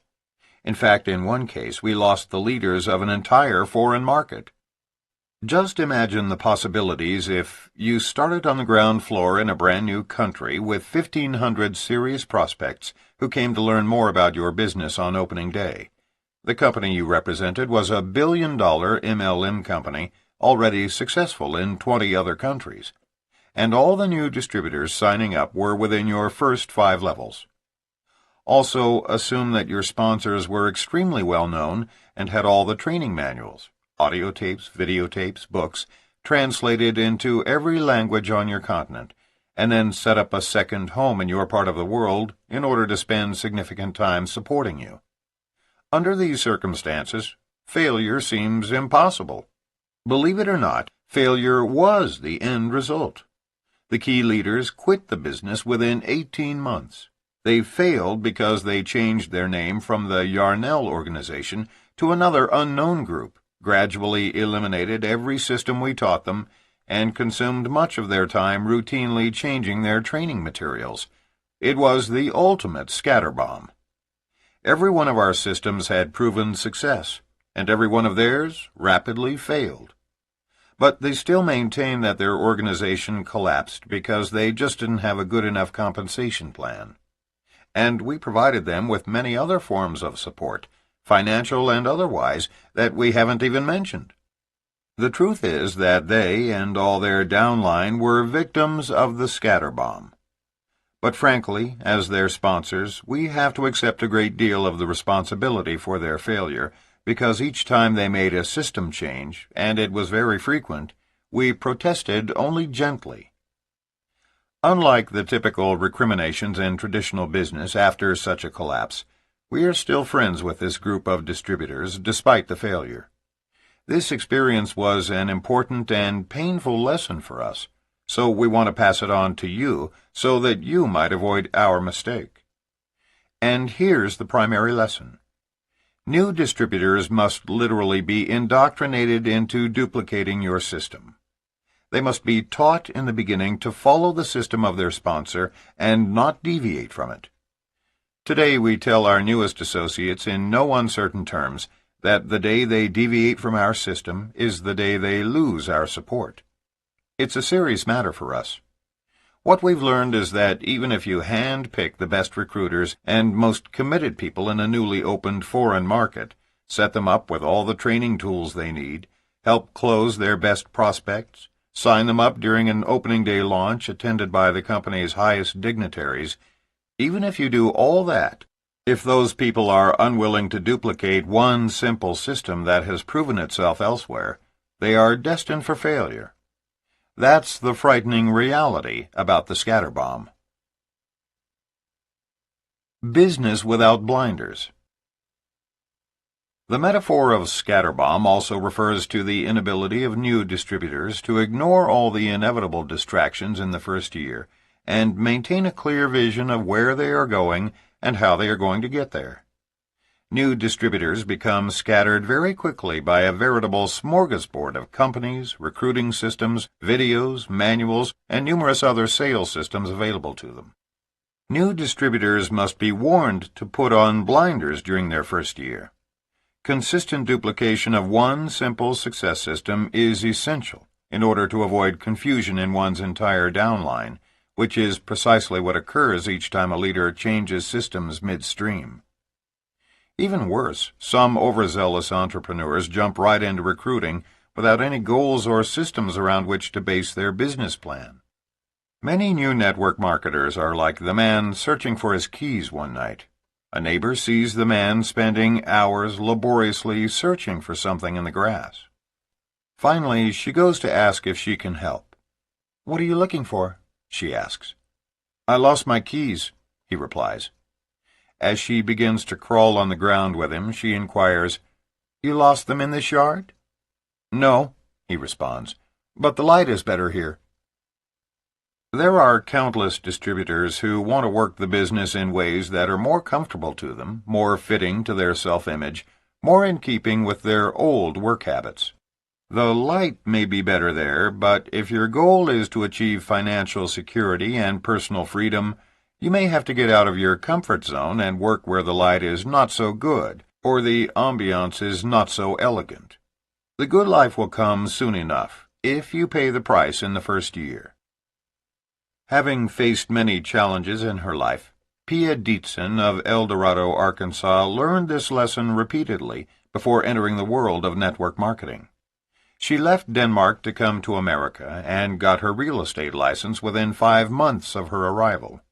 Shortly thereafter, she became a full-time student while holding down a full-time job, all during a pregnancy. She went back to work within weeks after delivering her baby through C-section. Throughout all of this, she managed to get her black belt. "What keeps me going on these ugly days when nothing seems to go right?" she asks.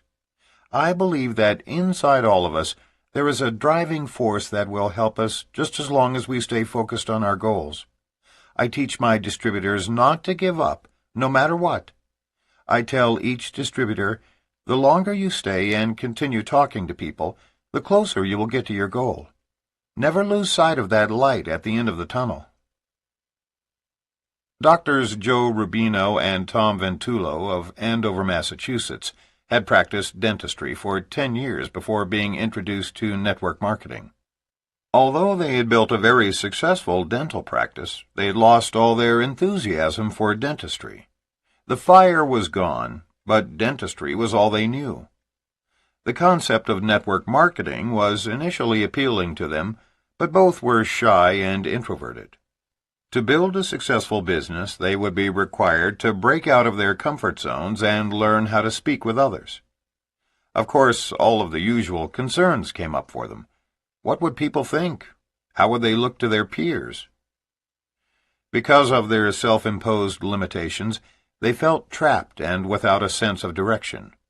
What could possibly turn 2 introverts into top network distributors in a business usually excelled at by extroverts? They had been playing small all their lives. Their focus was on playing it safe and avoiding risks.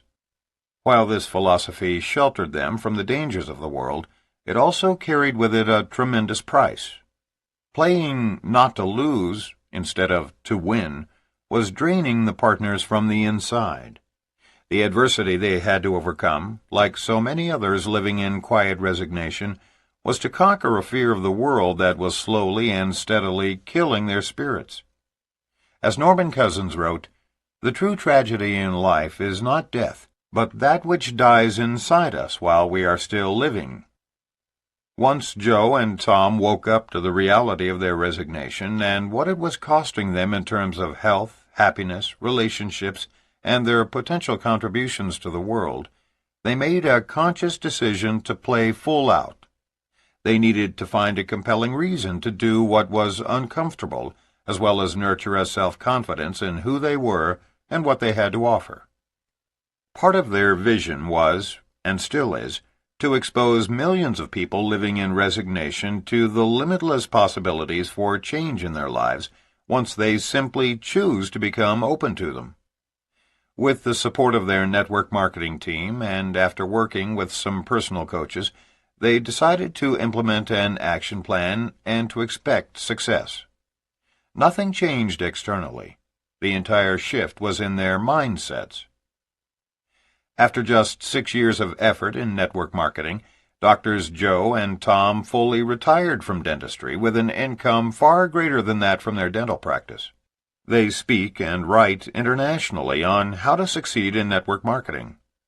In December of 1995, Joe was featured on the cover of Success magazine, which called him a millionaire creator in the cover story entitled "How Network Marketing's Entrepreneurial Elite Are Building Fortunes at Breakneck Speed." His book, Secrets of Building a $1 Million Network Marketing Organization, has been highly acclaimed for its comprehensive approach to becoming financially successful by developing a life purpose. They are living testaments to the fact that all of us can harness the life-changing power of this industry to make a difference in our own lives, while also contributing to the lives of countless others. Karen Johnson, formerly a Pink Cadillac winner with Mary Kay, and one of the strongest female speakers in the business, joined a new network marketing company in partnership with her husband, Bill Curtin. She looked up line to her role models, Charlie Miller, Jay Prim, and Mark Barrett, all of whom had achieved the top level of their company in record time. She believed that if they could do it, so could she. So she quit her job, Bill sold their business, and they joined up. They achieved the level of executive in the minimum time in January of 1991, the same month the Persian Gulf War erupted. Unfortunately, their 4 qualifying executives watched the news instead of working the business, and within 60 days, all 4 had lost their vision and quit. As Karen explains, 7 months later, Bill and I climbed our way back to having 4 new qualifying executives, only to have Barbara Walters appear on Nightline featuring our company with the infamous question, "Is it a dream or a scheme?" This television broadcast launched the most intense media and regulatory scrutiny ever encountered by any network marketing company. Over the next 10 months, as our company was ruthlessly attacked by the media, all 4 of our qualifying executives lost hope. Even though our company was exonerated after the investigation, we lost 3 more qualifying executives. Defending our company in the media and to the regulators exacted a heavy toll. After all that work, we had lost a total of 11 executives. Our families were begging us to go back to corporate America. We just couldn't. We had a dream. In June of 1992, we were thrown another curve. Our company diversified, and suddenly we had to go from our comfort zone of being knowledgeable about cosmetics and personal care products to learning about antioxidants, chelated minerals, and metabolic conditioning. But we did it, and by August of 1993, our first full-fledged executive emerged in our organization. It took 3 more years of hard work, but finally, in September of 1996, we reached the top level of our company. Karen remembers back to her days with Mary Kay, where she was often told, "The greater the individual's potential for success, the greater the adversity that individual will have to face. Gold is tempered through fire. How can we aspire to the greatness of leadership if our commitment is never challenged?" Karen and Bill, who successfully met the challenge, now live in Redondo Beach, California, freed from the shackles of corporate America and of owning a traditional business.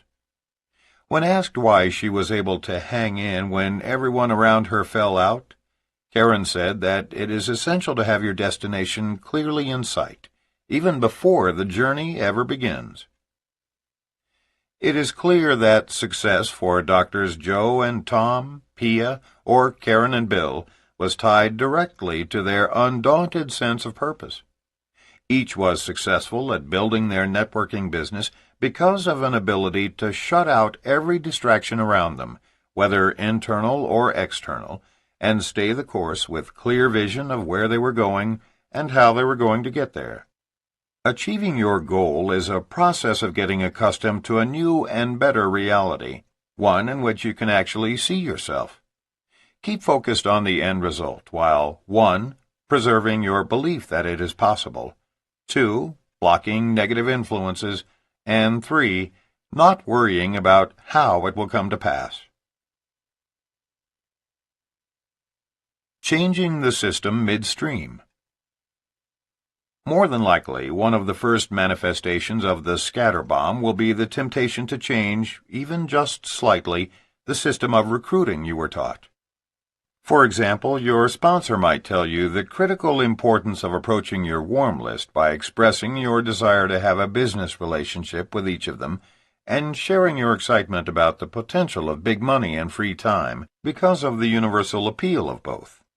And while you are nodding your head in agreement, what you are really thinking is, I can't approach my friends and family with an idea as outrageous as earning such extraordinary income.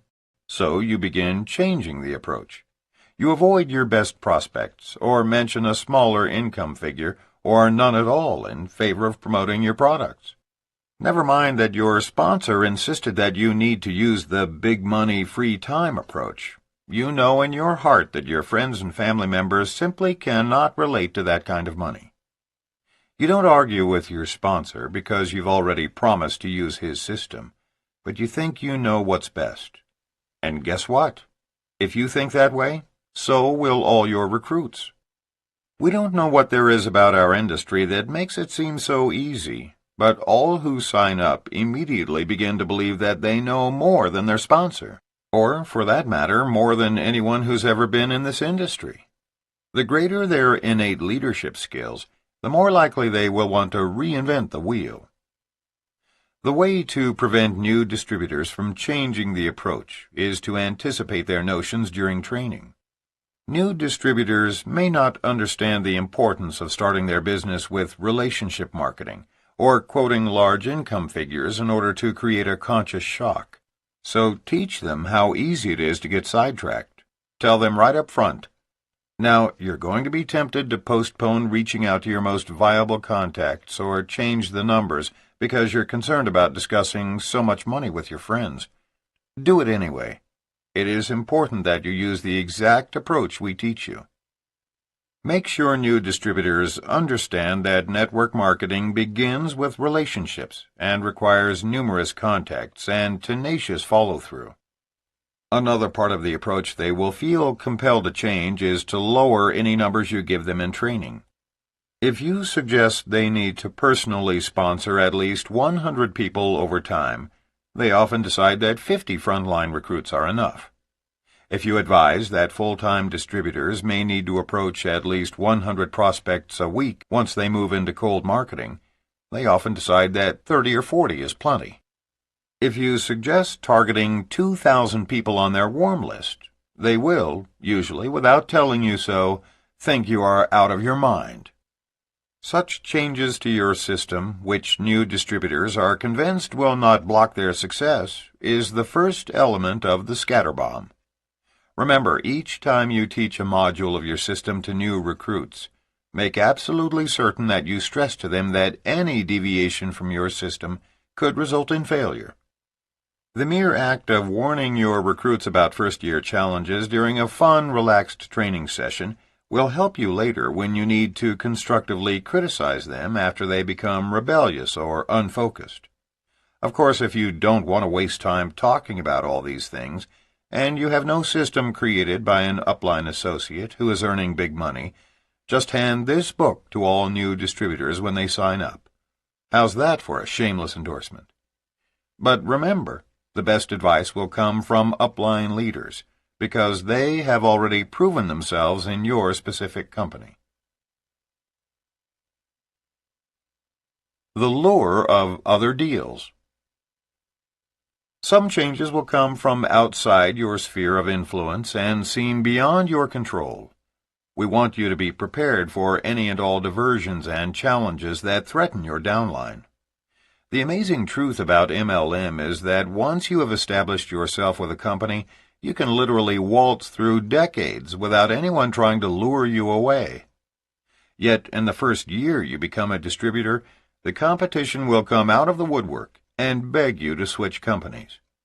Success and perseverance will earn you respect, whereas your newness makes you vulnerable.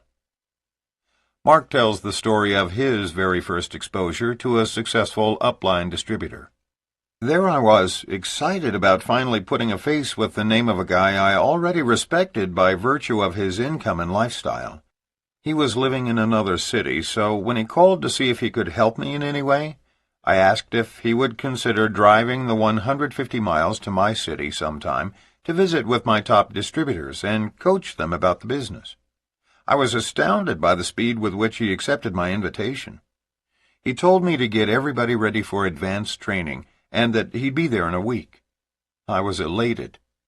Back then our leaders were not yet caught up in the hotel presentation mania, so I didn't set up a citywide meeting. I simply invited 25 of my best distributors to my home for an advanced training session with our upline hero. Although my real mentor was Richard Call, this leader lived closer and was only 3 levels above me in the company. He was allegedly earning over $15,000 a month, so I figured my people would be in good hands. I remember it like yesterday. We had a real Texas cookout, great barbecued ribs and all the wonderful trimmings. While the others were eating, I was delighted that my great upline hero wanted me to take him to a quiet room in the house to discuss the meeting that was about to start. I took him upstairs to my office, and we sat down in a couple of chairs facing each other. Before I could say a word, my wayward upline said, "Mark, get ready to lose sleep tonight. I have found the ultimate payout and recruiting video in this company called USA Vitamins. If you think our company has a good comp plan, listen to this." I was shell-shocked. The first major scatterbomb of my first year in MLM had just exploded. And this one was sure to get everyone off course, because he was getting ready to address my top 25 distributors. I had to think fast because I didn't want to make a scene, and I only had half an hour to prepare a strategy. As he talked, I sat there racking my brain, trying to figure out what I could do. Finally, I thought of a comeback. "Look, Doug, you've hit me cold on this, and we cannot let my wife know that you've presented this to me without her, or she'll be extremely offended." Doug said, "I understand, my wife's the—" I stopped him with my last comment. "Look, just pretend you haven't said anything. I want my wife to see this great deal, and the last thing we want is for you to say anything to any of these distributors. My wife and I need to be on your team when you pitch them. You know what I mean?" Doug nodded in agreement and became extremely cordial. He was sure he was going to recruit us. He promised not to say one word until the 3 of us were alone later that evening. The meeting went smoothly, and nobody had any idea that our great mentor was already in another deal.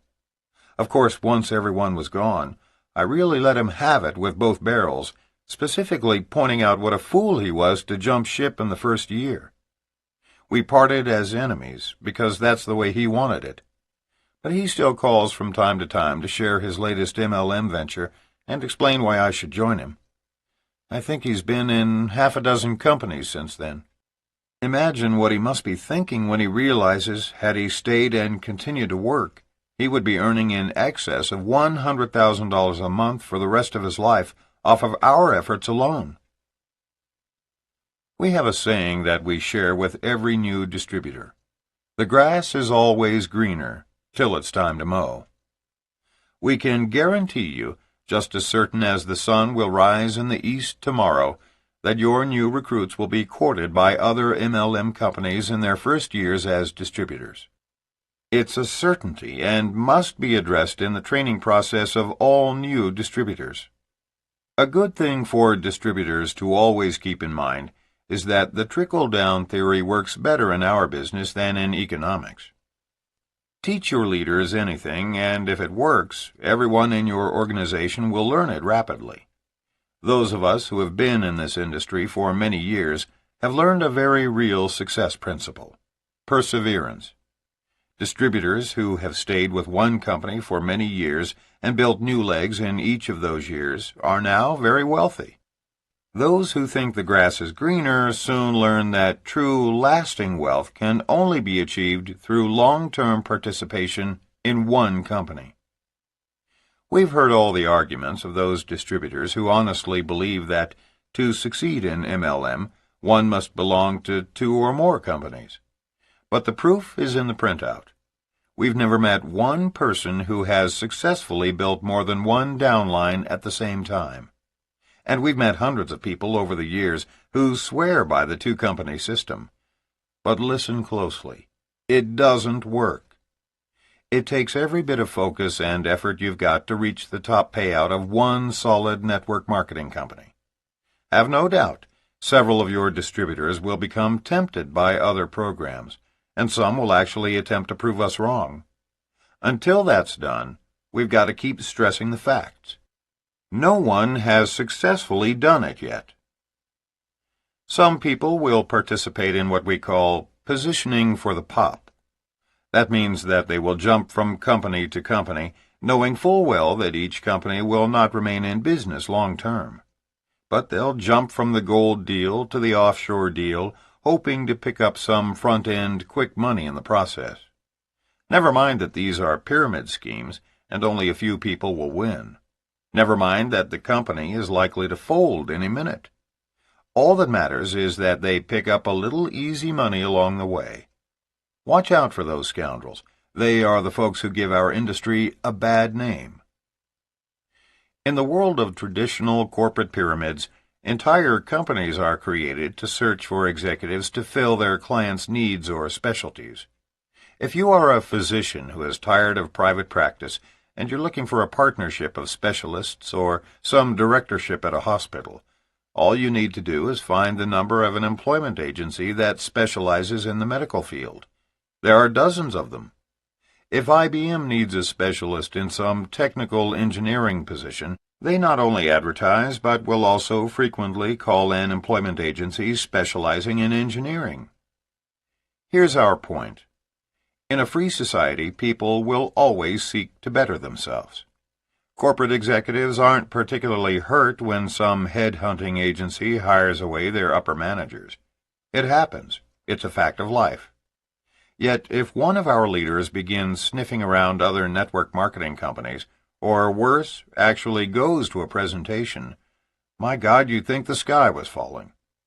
Rumors begin flying around at fiber optic speeds. Upline associates are immediately notified, and an entire search and rescue program is launched by every money earner within 6 or 7 levels in an effort to keep that poor fool from defecting. They all think that if the company loses that leader, they're ruined, that it's liable to destroy the enthusiasm and momentum of the entire organization. Bull! The truth is, all new distributors will probably be tempted, several times in their careers, to change companies.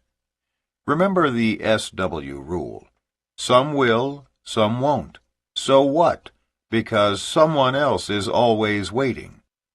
We're all adults, and we certainly don't want to retain those who are plodding along in our company, who are making no progress and draining our time, when they might be happier in a different company.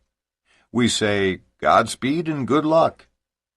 But long before they are ever exposed to a new competitive company, we make certain that they've been prepared for that eventuality, and that they realize that every time they start over, they are hurting their reputation just a little bit more and distancing themselves from wealth one more time.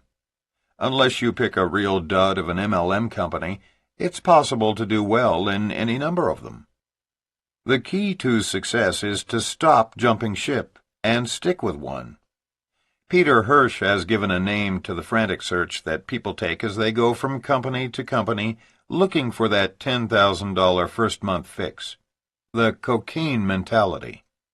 In contrast, he recommends the surer, safer approach, the carrot juice mentality, which recognizes that it is only from the steady building of a healthy organization that long-term residual benefits are derived. In MLM, as in life, as we sow, so shall we reap. Diffusion by other leaders.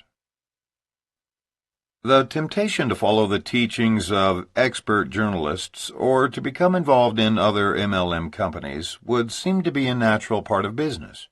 But what about scatter bombs that are dropped by leaders within one's own company? How dangerous are those diversions? Extremely. In fact, this problem causes distributors, especially in their first year, to become scattered and ineffective, and is the most difficult to combat. Unless leaders explain this very carefully, they could quite easily become the targets of scorn and ridicule from leaders within their own company. More often than not, the scatter bomb is perpetrated by pseudo-leaders who may have never before succeeded in building a successful downline, but by virtue of former experience believe they know what they're doing.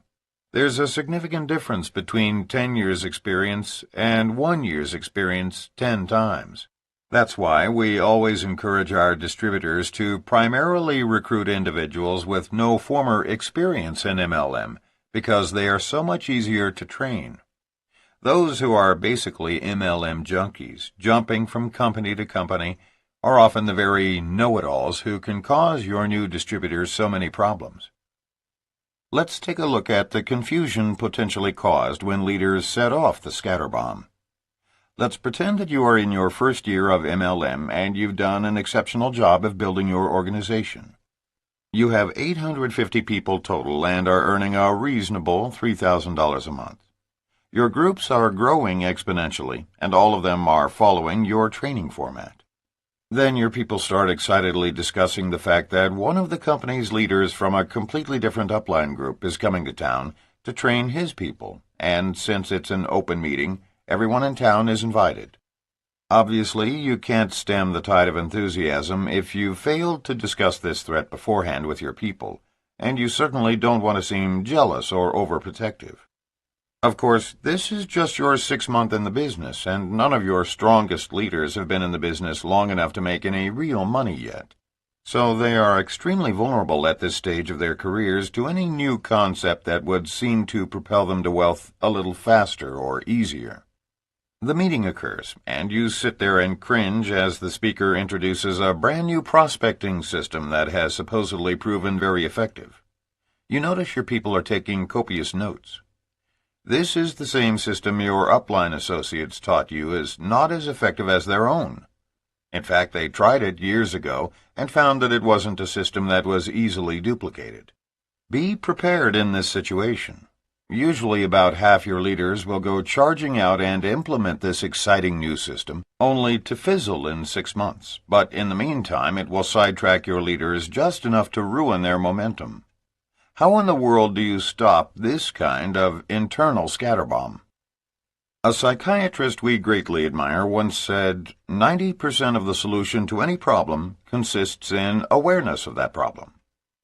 Again, if you train your people effectively in the earliest stages, you'll have already dealt with, if not eliminated, this problem. Here's how to do it.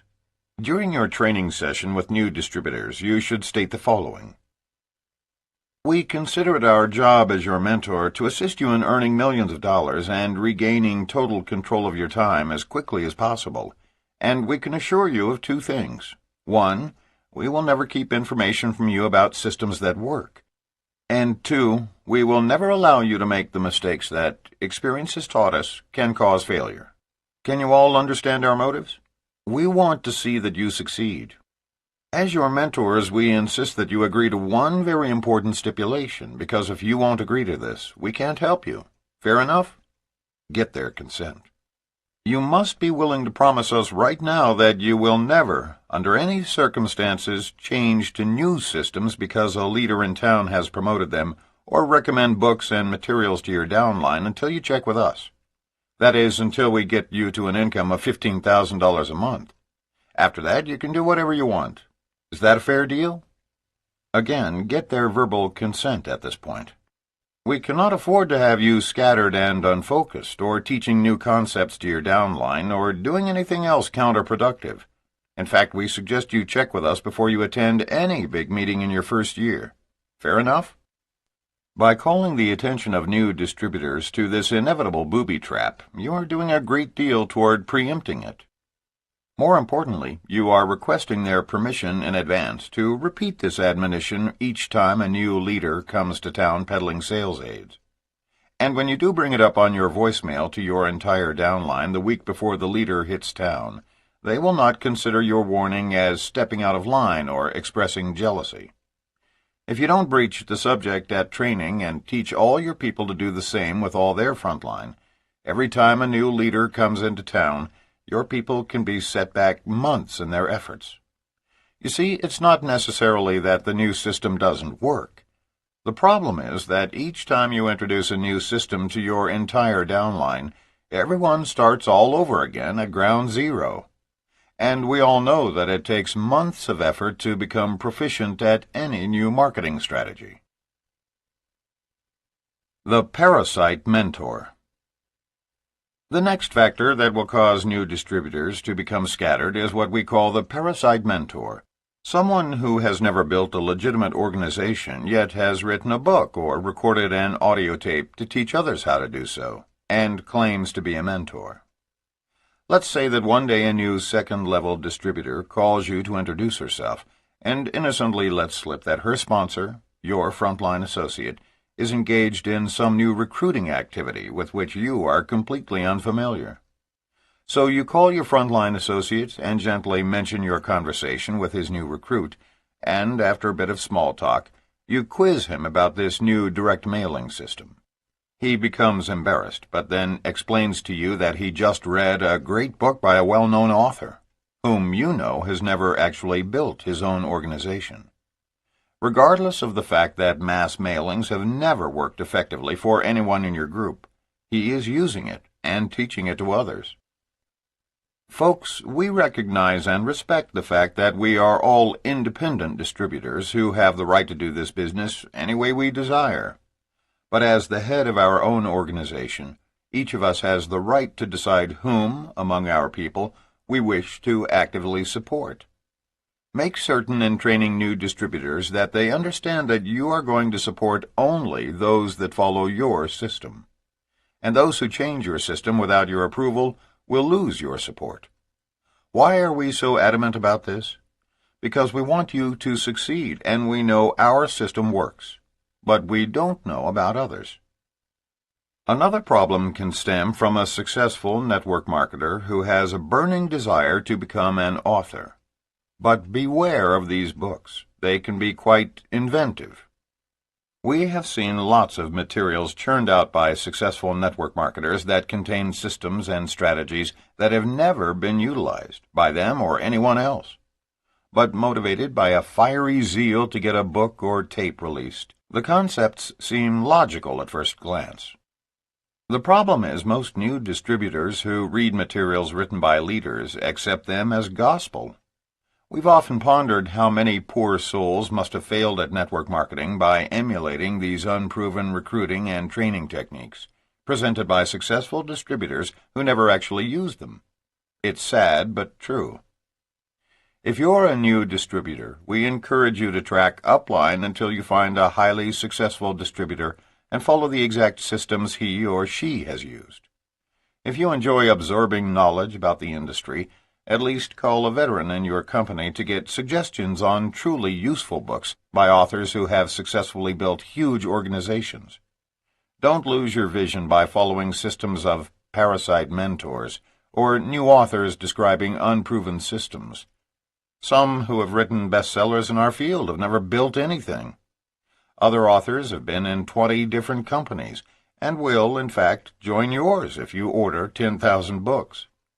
but they are often disseminating strategies that do not work or have not been tested. And if your new distributor reads and implements them, it will cause months of wasted time. Scatter bomb fever. The next diversion is often inadvertently created by your own company when new products or services are introduced. Often it's what we call a sizzle product, a new exciting technology or a specialized niche item that causes distributors to lose all decorum and sense of propriety and start jumping around like old Festus Bean on a train trip to the Yukon during the Great Gold Rush. Irrational comments and erratic behavior on the part of new distributors generally accompany the announcement of these new products, especially when a major field leader joins in the fever. The sizzle product scatter bomb can be quite devastating. Let's take a look at one example. This type of scatterbomb fever began in one company with something as innocent as simple math, when a distributor calculated that he would earn an extra $30,000 the next month if everybody in his group ordered just one of the newly released product. It progressed to the point where frenzied medical doctors rented warehouse space and taught medical assistants how to operate forklifts in order to warehouse the supply, which would result in $20 million of profits next year. What made this situation all the more frightening was that this frenzy occurred when no one had yet seen or even used the product, and no studies about the product had been released. All this activity stemmed from rumors that the new product was really great, and that everyone in America would be in lines a mile long to purchase it. Company leaders dropped the hint that the supply was limited and could become backordered, thereby keeping the fever at a high pitch as distributors bought more than they needed to be sure they didn't run out. We saw thousands of victims of this misdirected activity, and even a year later, some distributors were still distracted from building their business. Some were threatening to sue everyone in the known world, and others were still angry over the $20 million they lost. So how in the world do we protect ourselves and our distributors against this type of scatterbomb when it's a new product from our own company? How do we maintain rationality in the face of a screaming frenzy initiated by our upline leaders? Well, to be honest, we're not certain there is any protection, given the truth about greed and human nature. When a good, solid company releases a new, exciting service or product, nothing can really keep people from becoming excited. But at least you can remain balanced. Tell your leaders to try the new products and to recommend that everyone in their groups try them, but not mortgage their homes in order to buy them. Wait until the new product has fully proven itself before getting too excited. And above all else, please don't rent that warehouse space just yet. What we've learned is that the real money is made a few months after the new products have proven themselves, not during the initial hype. If distributors jump the gun at the launch of a new foreign market or a new product, they typically last only a short time in this business. About halfway through the second month, at a time when we truly don't know yet about the long-term nature of the commodity, it may actually still be on backorder. Around the third or fourth month, if the product or service is truly what it's been portrayed to be, and the company has produced enough to supply the demand, thus enabling us to purchase all we want, then the real volume, based on usage instead of hype, begins. That's when we truly notify all our friends and family and begin developing a new addition to our recruiting speech. Perhaps the biggest danger of all is that the launch of a new product or service, which has real sizzle, can scatter distributors enough to shift their focus from selling financial security and time freedom to just selling the new product. That's a real hazard. You don't want your best recruiters redirecting their approach from the MLM dream to a single service or product. Remember, prospects will never be as excited as we are about a new toothpaste or CD-ROM.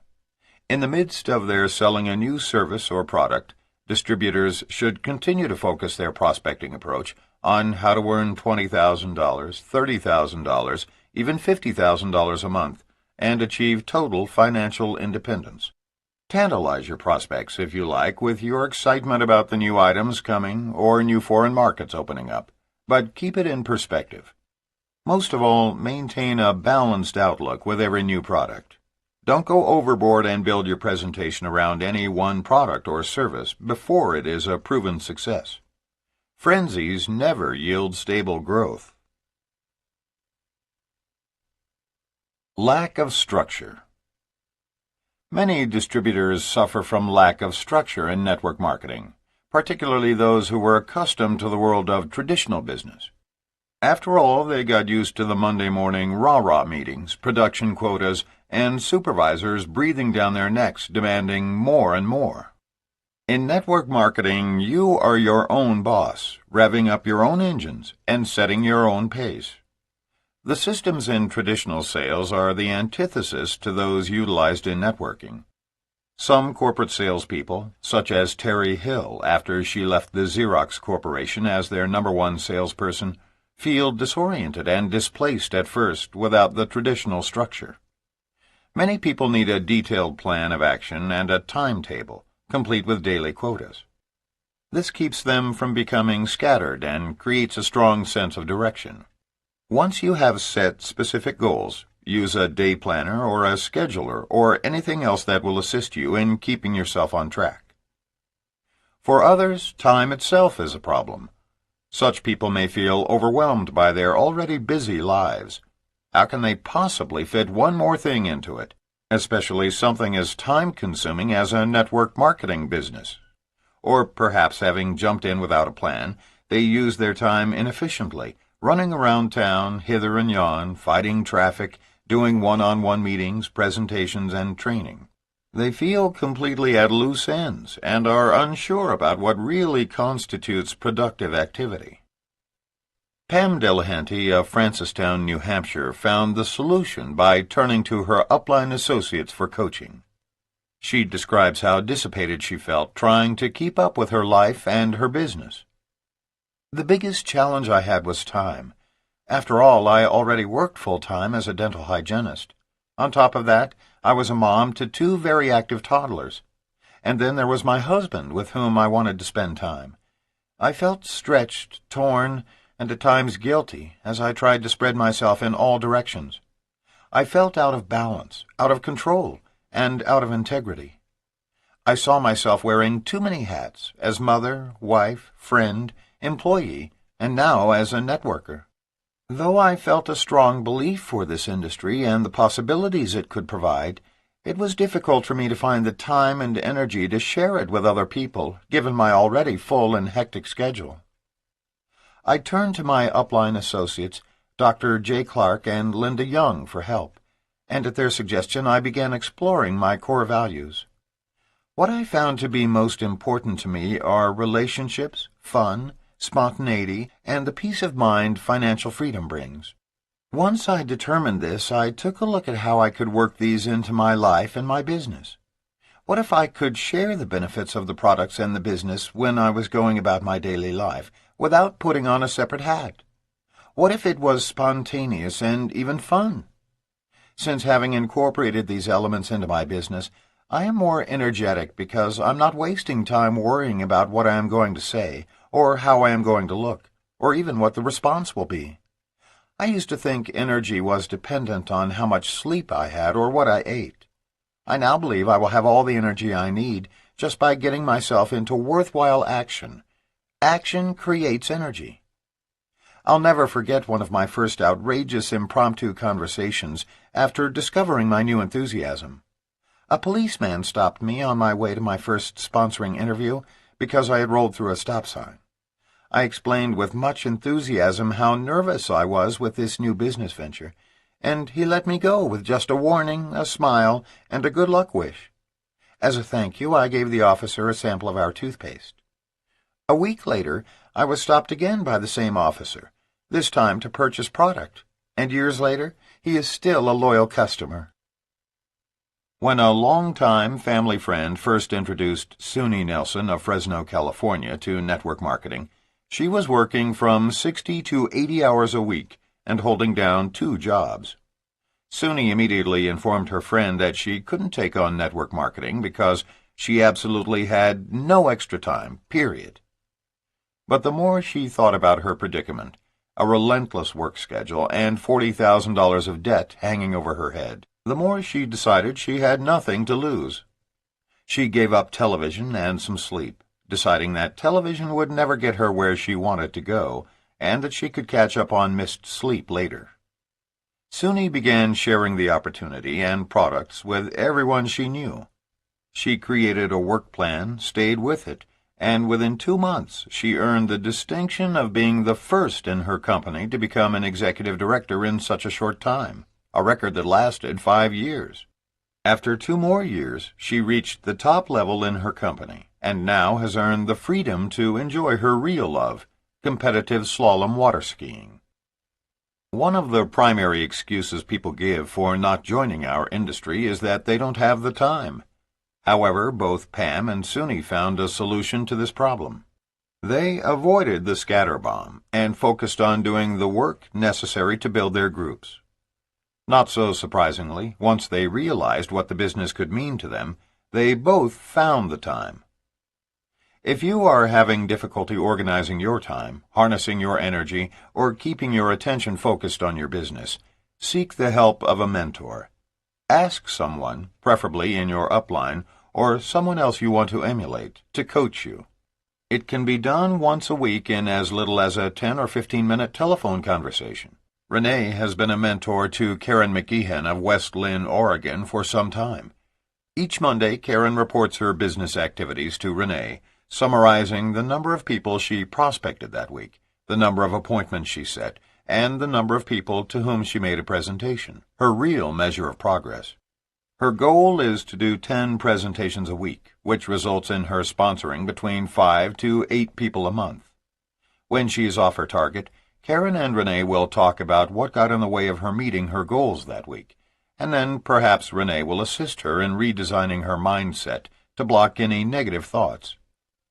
When we are out of the country, Karen faxes or emails her report to Renee. Even if they don't talk, they share some communication in writing. Over time, Renee and Karen have built a close relationship. You may find that a mentor can help structure your activities, making all the difference between success and failure. Going it alone in a team sport. It is the role of the new distributor to plant the seeds, which the various upline associates need to water. It is easy to get scattered if distributors try to go it alone in this business. But the fact is, we are all part of a team. New distributors must learn to utilize upline support until they, like their role models, achieve wealth and independence. John Prange of Kutztown, Pennsylvania, was a veterinarian in his 50s who had been successful at everything he'd ever tried, until he tried network marketing. According to John, "It took 2 years for me to realize that something was wrong, that I was not succeeding as I normally had in my other endeavors. I was able to recruit lots of benchwarmers into the business, but none who wanted to play on the team." John was really bothered by his apparent failure and turned to his network marketing team for help. It was suggested that John look into taking a personal development course to find out what might be missing in his life, something that perhaps he didn't even know was missing. One program led to another, and he made a discovery. "I realized that I had never honored anyone by listening to them, but had always listened with my own agenda.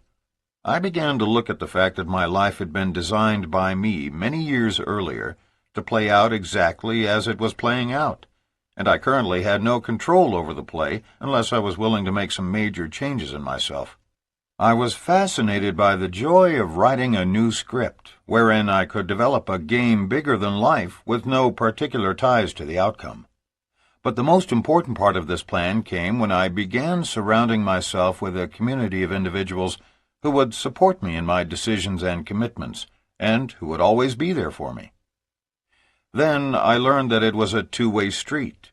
I had to be able to give positive directional feedback to my players to help them win the game based on their own expectations. I had always wanted to be the good guy to my friends, wearing the white hat. But now I could see the value of letting other members of my team know when they were getting off track with their businesses. As the one soliciting support, I needed to make strong, clear requests. As the one giving support, I came to understand that my associates could not read my mind, They joined me in this business believing that I would lead the way. So I began making requests of them that honored their individual visions and supported them to stay on their own chosen paths to success. What John discovered was that being part of a truly supportive team is the key to success. It comes down to a few simple steps. 1. Consider the unlimited possibilities and shape your vision around the vast choices. 2. Develop a game plan delineating specific daily steps toward building your business that will include identifying those characteristics in your life that you believe could be improved. 3. Get into action. Don't procrastinate. Just do it. 4. Make clear requests from a coach or upline mentor for your own personal growth, and give honest feedback to your downline, being mindful of their personal objectives. Then watch your business grow beyond your wildest expectations. Because of the multi-level structure of our industry, we are all part of a team, sometimes coaching and other times being coached. When it all works according to plan, the multi-level compensation program is absolutely warranted and justified. To try to go it alone in this business is to swim upstream. It is a team business in which, in the course of every day, there should be some giving and receiving along the way. If you want to avoid being scattered and keep total clarity of vision, you need to reevaluate how to better serve and be served by your team. Distractions caused by personal crises. None of us works in a vacuum. The success of our business is commensurate with our enthusiasm, and our enthusiasm is affected by our personal lives. Dr. Dennis Petalizzi of Middletown, Connecticut found comfort by focusing his complete concentration on his business while going through the greatest tragedy of his life. Dennis's story puts many other crises in perspective. On February 28, 1992, at approximately 10:30 p.m., I was involved in a car accident that changed my life forever. Before this tragedy, I was a successful person, or so I thought. I excelled in everything I ever did in life.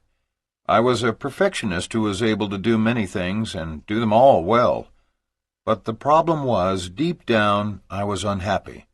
I wasn't passionate about anything in my life.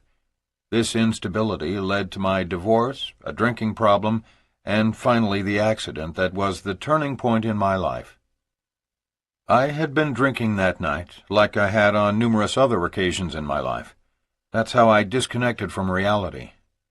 On this particular night, I ran a red light and broadsided a car with 2 passengers. The passenger was not hurt, but the driver, Renford Gilling, was killed. From that moment on, my life activities consisted of being sued, appearing in court, going bankrupt, trying to run my medical practice with my name in the headlines, facing a possible 10 years in jail, and trying to sustain a marriage to my new wife, Bonnie, the most supportive person in the world. On the inside, I felt guilt, shame, sorrow, fear, and despair, all mixed together. I wished I had been the one who died. This was a tragedy of immeasurable proportions, and it was buried inside of me, eating me up. I was convicted of misconduct with a motor vehicle and sentenced to 4 years, suspended after 30 days, with 3 years probation. I was put on random urine tests for 2 years, alcohol counseling, and AA meetings. My license was put on probation for 2 years. I went bankrupt and had to close my office. I did 3,000 hours of community service. But nothing, I felt, could make up for the life I had taken. In August of this same year, I discovered network marketing. My company president believes strongly that network marketing is an opportunity for personal growth, which will then lead to financial growth. With the help of my new networking family, I learned how to stop hiding my tragedy and instead turn it into a positive force for gift-giving. I've told my story to hundreds of people who in turn have affected thousands of others. Don't drink and drive. Instead of wallowing in the shame of it all, I now honor Renford Gilling by saving lives in his name as I tell others his story and mine. If it weren't for the philosophy put forth by our incredible industry, I know I would still be drinking and living in guilt and despair. Instead, I have a beautiful relationship with my wife, a wonderful 3-year-old son, a thriving medical practice, a network organization that is growing geometrically, and most of all, I am living my passion, which is to powerfully affect the lives of millions. Dennis was fortunate to have found a supportive wife and an understanding team in his network marketing company. He could easily have allowed his tragedy to diffuse his energy for the rest of his life. Instead of yielding to chronic alcoholism and utter despair, he has turned his attention toward concentrating on the lives he can still save. The exponential growth that is so strongly promulgated by our industry is far from being just about money. As it is exemplified in Dennis's personal life, the concept is a force for change in hundreds of thousands of lives. Dennis has overcome his reluctance to hide his story. By his openness, he has made a significant impact on others. Each time we sit down with new prospects, we must realize we have the opportunity to make a difference in their lives. But for that to happen, we must find a way to get through their resistance. When prospects see a business opportunity that seems too good to be true, one that doesn't fit their self-image, they will either pass on the opportunity or get in and then quickly get out. It is only when people can visualize the end result that they will consider joining you in this business. Network marketing is a business of storytelling. Don't be afraid to show your vulnerability. If your story has a human quality, it has a much greater chance of touching people and breaking down their barriers during your presentation. We can't avoid crises, but we can prevent them from completely diverting our attention from our work by accepting each one as a stepping stone to both personal and business excellence. Summary. The scatter bomb is a mental explosion that diffuses the focus of distributors, causing them to stop using the system they have been taught, and to frantically follow any and every new network marketing system or leader that comes along. Effective network marketing is a process of duplicating systems. Each time you change the system, everyone in your downline gets confused. New marketers can be handed everything on a silver platter and still fail if they refuse to duplicate a simple system that has already been tried and tested. Novice distributors must be taught to follow the teachings of their sponsors and not deviate from them. Distributors must be warned to put on blinders their first year because of the veritable smorgasbord of competing companies, recruiting systems, videos, manuals, and numerous other sales systems available to them. Successful networkers build their businesses on their ability to shut out every negative influence around them, whether internal or external, and stay the course with clear vision, focusing intently on their goal and plan of action. One of the first manifestations of the scatter bomb will be the temptation to change, just slightly, the recruiting system you've learned, by either softening the approach or lowering the income or recruiting numbers. The way to prevent your new distributors from attempting to reinvent the wheel is to anticipate it early and warn them during training of the importance of following a proven system. Counter the threat that first-year networkers will be offered other deals by 1. Warning them of this fact. 2. Teaching them that perseverance with one company is the key to success.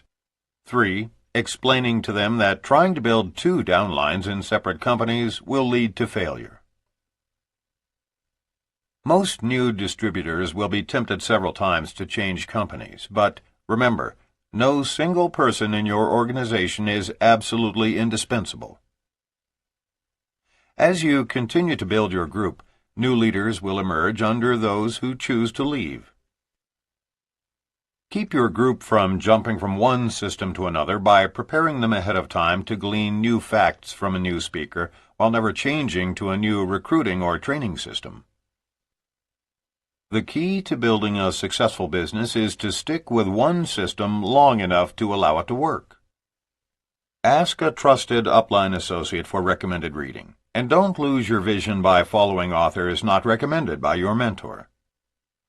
Scatterbomb fever can be caused by an announcement, often from highly respected leaders within your company, about a soon-to-be-released product or service that they say is so unbelievable that everyone will soon be clamoring for it. Be skeptical of their claims until you have used it yourself. When you or your associates occasionally fall victim to scatterbomb fever, don't change your plan of action, simply continue on your steady course, while including a mention of the exciting new addition in your presentations. Many distributors suffer from a lack of structure, particularly those who were accustomed to the structure of traditional business. If you have a problem organizing your time, use a planner or scheduler to help you stay on track. Make clear requests for your own business and personal growth from a coach or upline mentor, and, in return, give honest feedback to your downline associates, being mindful of their objectives. If you want to avoid being scattered and keep total clarity of vision, reevaluate how to better serve and be served by your team. The success of our business is commensurate with our enthusiasm, which in turn is affected by our personal lives. It is only when people can visualize the end result that they will consider joining you in this business. When you experience a personal crisis, don't be afraid to include it in your story to help break down the barriers during your presentation. You can't avoid crises, but you can prevent them from completely diverting your attention away from your intended objectives by using each one as a stepping stone to propel you to success. Chapter 7. Eluding the Meeting Minds. Avoid the pitfalls of counterproductive meetings. Everyone who has come out of corporate America recalls different highlights of the experience, but without exception, all of them recall the endless meetings. Many managers, who still have some desire to be productive, get extremely frustrated with the meeting syndrome. They are absolutely convinced nothing of value ever happens in meetings. The greater the attendance at the meeting, the less productive it seems to be. Meetings can be great obstacles for workers who are results-oriented. There has been a deluge of displaced executives flocking into the network distribution industry. They bring with them some valuable resources, most notably their wide base of professional contacts and high-level management experience. But they also bring some disastrous habits, many of which may have caused the downsizing of corporate America in the first place. We will discuss this in more detail in Chapter 9. That same executive who was paid a fairly high salary to go from meeting to meeting in his former career has a strong inclination to carry that habit into our industry. In the very first year of network marketing, probably even the first month, new distributors may find themselves exposed to one of the prime causes of failure in our profession: lethargy. Because this is brought on by the very people whom they regard as successful, it will be difficult to resist. Lethargy results from what we call meeting minds. In the battle for success, these minds seldom cause death, outright failure, but they often lead to the maiming and disfigurement of a networking career. That is, they keep some new associates from rising to their full potential. Once they step on these well-camouflaged explosives, new distributors may end up disabled and limping through the rest of their careers. If new distributors are lucky, they will be able to avoid these particularly destructive explosives until after they have achieved a reasonable income. Those unfortunate enough to be led through this minefield by their sponsors in their first month may indeed be among the earliest of our dearly departed associates. Although meeting minds usually just maim, they can be fatal. Take some time to consider how our industry works. Income is paid when products or services are ordered. The larger our organization, the more orders are placed. CEOs in our industry pay people to do word-of-mouth advertising, instead of building overpriced retail stores and hiring expensive public relation agencies. The more people we personally recruit and train, the larger our organization and the larger our income. Therefore, effective recruiting and training meetings are the foundation of our business. In network marketing, no one pays you to waste time sitting around in strategy meetings. Unless you are talking to people about your business, you are not really working the business. New distributors will never be as enthusiastic about personal sponsoring as they are in the first year. It is the most critical time in the career of a network marketer. In this chapter, we intend to describe meeting minds carefully and provide you with an effective defense against each of them. First mind, hotel meetings. Just about the time a new distributor has learned how to become a leader and has his group on track, some out-of-town leader inevitably blasts into the community and holds a citywide hotel meeting. Although lavish and appealing to new people, it can often result in teaching your group bad habits. Or it may be a regularly scheduled hotel recruiting meeting at which one or two of the local leaders speak and to which you are encouraged to bring new recruits. Such meetings are going on at all hours of the day at every major hotel in the world. Occasionally, the speaker is reasonably good, and lots of distributors are encouraged to attend. As many as 1,000 people can be present. But of all the ways to build a dynamic network marketing organization, a large hotel meeting as the first and primary contact with your prospects is perhaps the very worst. In spite of the fact that Mark's mentor, Richard Call, said, "Don't do a hotel meeting when I make my first trip to Austin," Mark set one up anyway. He packed 300 people in a ballroom, convinced that, given his communication skills, Richard's success, and a ground-floor networking offer, they'd sign up half the audience. Mark sat up all night putting his identification number on more than 100 distributor agreements. Out of the 300 prospects, only 3 signed up, and all of those had quit in 60 days. Mark had just stepped on his first meeting mine, and resolved to never do it again. Hotel meetings were first developed by network marketing companies that sold durable goods as a means of quickly sifting through large numbers of people in order to find 1 or 2 people with big money to invest. A former president of one such company told us jokingly that their best closers used this method to sniff out overly eager prospects with at least $30,000 to invest. The problem is, when these companies were run out of business or prevented from front-end loading distributors with garages full of products, their hotel meeting system remained popular. But hotel meetings are among the least effective recruiting systems.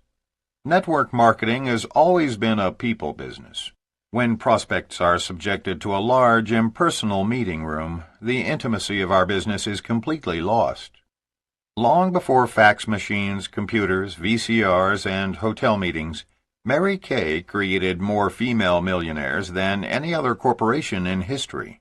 Amway built a billion-dollar empire in America using private, in-home meetings, and is today still 4 times larger than their nearest competitors. For some strange reason, during the last half of the 80s, when MLM really began to blossom, most companies opted for hotel meetings rather than in-home meetings. Hotel meetings can only be of value if they are used occasionally as a supplement to regularly scheduled in-home presentations. Let's analyze why. Hotel meetings cannot be duplicated. First, the setting of a hotel meeting is all wrong for network marketing. The number one fear in business is public speaking. New prospects, whose first introduction to our business is via the hotel meeting, will be immediately fearful of success. They walk into the Hyatt, see a well-dressed couple addressing hundreds of attendees with a microphone, and think, "I can't do that." Most people fear public speaking. We sometimes wonder how many millions of would-be successful MLM distributors have walked out of hotel meetings and chosen never to participate, because they thought they might be required to stand up and deliver a public speech. The thought can be quite intimidating. No one need ever deliver a speech to become a millionaire in our profession. Yet that's not the understanding of many who quit before they ever begin, believing that public speaking is a large part of network marketing. In addition, there's the money issue. It costs a reasonable sum for leaders to rent a ballroom or meeting space at a hotel. So at the meeting, either the leaders lose money, which most can't afford, or they make a profit, which encourages others to emulate them. But what about the message that is sent to prospects and other members of the group as they glance around the room and discover, with simple mathematics, that the leader is making money off them? There will be some resentment at the thought of a leader profiting from the meeting. Moreover, some entrepreneurial leaders will get the idea that the way to make money in network marketing is to conduct these large meetings. Other leaders even go further by selling books and tapes to participants. It can become so profitable that one leader, formerly with one of the biggest MLM companies, confided in us he can gross over $500,000 in a weekend by charging for hotel rooms, food, books, tapes, CD-ROMs, etc. However, he has the advantage of being a professional convention planner with plenty of money to invest. Not every leader has the resources to duplicate that approach, nor should he or she really need to have them. The nature of our business is to earn money from the sale of products and services, not peripheral materials. Hotel meetings create dependency. Network marketing is successful when leaders are recruited who, in turn, recruit other leaders. It is meant to create independence. Many companies insist on the use of the term independent distributor. Yet hotel meetings have just the opposite effect. For those who do join and buy into the concept, they think, "Great, I don't have to work to be successful. All I got to do is send my friends, family, and associates to the Hyatt each Thursday night, and these great speakers will do it all for me."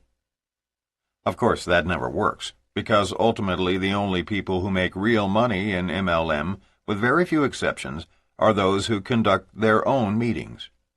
Effective recruiting meetings need not be large, and no one needs to deliver formal speeches. Attending meetings at hotels should not be confused with real work in this business. Too many new distributors find that it's much easier to become professional meeting attendees than it is to face the rejection of frontline recruiting. At the outset of your MLM career, it is important to understand that sole dependence on hotel meetings for recruiting and building a large organization is based on an erroneous principle. This is easy. I don't have to work. I'll just send people to meetings. Absolutely not true. A low turnout causes embarrassment. If you think no-shows are hard to take when the meeting is held in your home, think about how you might feel when this happens at a hotel meeting. There is no worse experience in this business than to rent a hotel room and have a handful of people show up. Ask any leader in the business. Almost everyone has been there and done that at least once. Dave Johnson recalls one such moment in his first year of the business, nearly 10 years ago. Early in my career, I felt it necessary to grab at any chance I had to talk to people in hopes that they may join somewhere in my line. One of my second-level distributors, Dr. Hung Tai Wang, invited me to conduct a training meeting in Bethesda, Maryland at the Hyatt Regency. He promised me that there would be 175 people in attendance. So I maxed out my credit card, cashed in my last free miles on United, and went to support my downline. On the target Saturday, I arrived at the ballroom at 8:30 a.m., 1 hour before the 9:30 start time. Nobody was there. At 9 o'clock, Dr. Wang arrived. At 9:15, it was still just the two of us. At 9:25, there were 5 guests. By 9:30, Dr. Wang was pacing up and down the hallway looking for lost distributors. At 9:45, he was quite distraught, wondering where the other 170 guests were. We did conduct the all-day seminar for the 5 attendees, and 3 of them are still in the business today. However, Dr. Wang admitted later that he wished the overhanging chandelier would have fallen on him and ended it all right there. The moral for me was the realization that you never know when you'll meet your next top leaders. Just think of what could have happened to those 3 leaders if we had discounted their attendance and canceled the seminar because of lack of expected attendance. The fact is that the meeting could have been held in Dr. Wang's home and spared him the embarrassment of all the no-shows. They were extremely lucky they didn't come away with nothing to show for their efforts. Of the countless stories we've heard over the years, no one else in this entire industry has described a similar hotel experience with such a positive outcome. Today, Dr. Hung Tai Wang has one of the largest organizations in Asia and is one of the highest-paid distributors in the business. Dave Johnson and his wife Connie live in Reno, Nevada, the same town in which we live. Renee worked closely with them during those pioneering days, and we have all become close friends. As upline to Dr. Wang, the Johnsons are the leaders of one of the largest Asian organizations and among the highest-paid distributors in our company. They travel extensively and live a life that others can only dream about. Paula Cook-Ehrlich tells a similar story of her early days in the business when she accompanied her husband on a business trip to Texas. While there, I decided to hold an opportunity meeting for a few people we knew. I was planning to use our hotel suite for the meeting and had taken a few key products with me to show everyone. I happened to mention this to my upline, and he said that he had a very large organization in Texas and that he would put out a voicemail about the meeting. He said that I should get a meeting room at the hotel, which I did, for about 50 people. I called him when I'd done this, and he said that he didn't think the room would be large enough, that I should get one that would accommodate about 100 people. That was 2 days before the meeting, and at that point the only room the hotel had available was one for about 200 people. So we decided to rent it, setting up water stations at the back and a large product display at the front to take up any extra space. Of course, then I had to have more products and display materials than I brought with me, so I had the company send, via overnight courier, a complete product package, and then scurried about town to find what I needed for the display. When I reported back to my upline, he said he'd put the message out a couple of times on voicemail, and that we should have a good crowd. He added that this would be great training for me. He was right. I just had no idea how costly the lesson would be. Well, the evening of the big event came, and we had the most beautiful product display and professional handouts on each chair, summarizing the business opportunity and products. 2 of my associates had come early to handle the registration desk. But only 15 minutes before we were scheduled to start, no one had shown up. At that point we said to each other, "Wouldn't it be funny if no one came? Ha ha!" Well, guess what? By our scheduled start time of 7:30 p.m., there were 4 people in the room, and they were 4 of the original 10 I had invited, in a room that would hold 200. We did sponsor those 4 guests, so it wasn't a total loss. Just a very expensive evening. They must have gotten a clear picture that the market wasn't saturated yet. My husband jokingly said that if there was any scam in this business, it was that my upline had a downline in Houston. We had a good laugh over it. When I got back to my room, there was a message from my upline asking me to call him and let him know how the meeting went. When I told him, he was horrified, and I will never forget his first question to me. "Are you going to quit?" To tell you the truth, it never even entered my mind to quit. When I told him, "No, of course not," he said that I had real character. If I wasn't planning to quit, then I would definitely make it in the business. As it turned out, there was a glitch in the voicemail system preventing anyone from hearing the announcements. My upline offered to pay for the room, which I declined, but we've had many laughs over it since. In the years that followed, I thought of that comment often when I really did feel like quitting. It kept me going. Today, 7 years later, Paula and her husband Mort are living on Miami Beach, having reached the very pinnacle of their company, drawing an income from an organization that stretches across more than 20 countries. They are living the lifestyle of which they've always dreamed, and still believe that anyone can do this business if they are willing to overcome the temporary setbacks along the way. A handful of people showing up in a home or a hotel suite would have been a normal MLM gathering, but a handful in a hotel ballroom is not a good feeling if you are the host. It's also quite costly. Most networkers can only afford to make this mistake once. Hotel meetings are not private. Hotel meetings, by their very nature, systematically screen out 25% of the population. Just use a little common sense. Many doctors and accountants cannot afford to be seen by patients or clients at a hotel recruiting meeting for multi-level marketing. Many corporate leaders and company owners won't risk being seen in these meetings by their subordinates or customers. Teachers fear bumping into parents of their students, or, even worse, their principal. We once recruited a pediatric cardiologist who sat in our living room and said, "You know, my own sister tried to get me to attend one of her meetings when some great out-of-town leader was speaking in Austin, but I declined. How confident would the parents of a 5-year-old be if they bumped into their physician at an MLM recruiting meeting the night before he was to perform open-heart surgery on their child? The only reason I'm here now is because it's a private meeting." Remember, the first time a new prospect sees our business, the best possible setting is your living room, be it ever so humble. Hotel meetings do not exemplify freedom. We are always insisting to new prospects that freedom is our greatest reward. So imagine a guy on Thursday night at 7:30, loosening his tie and walking into a meeting of 100 people.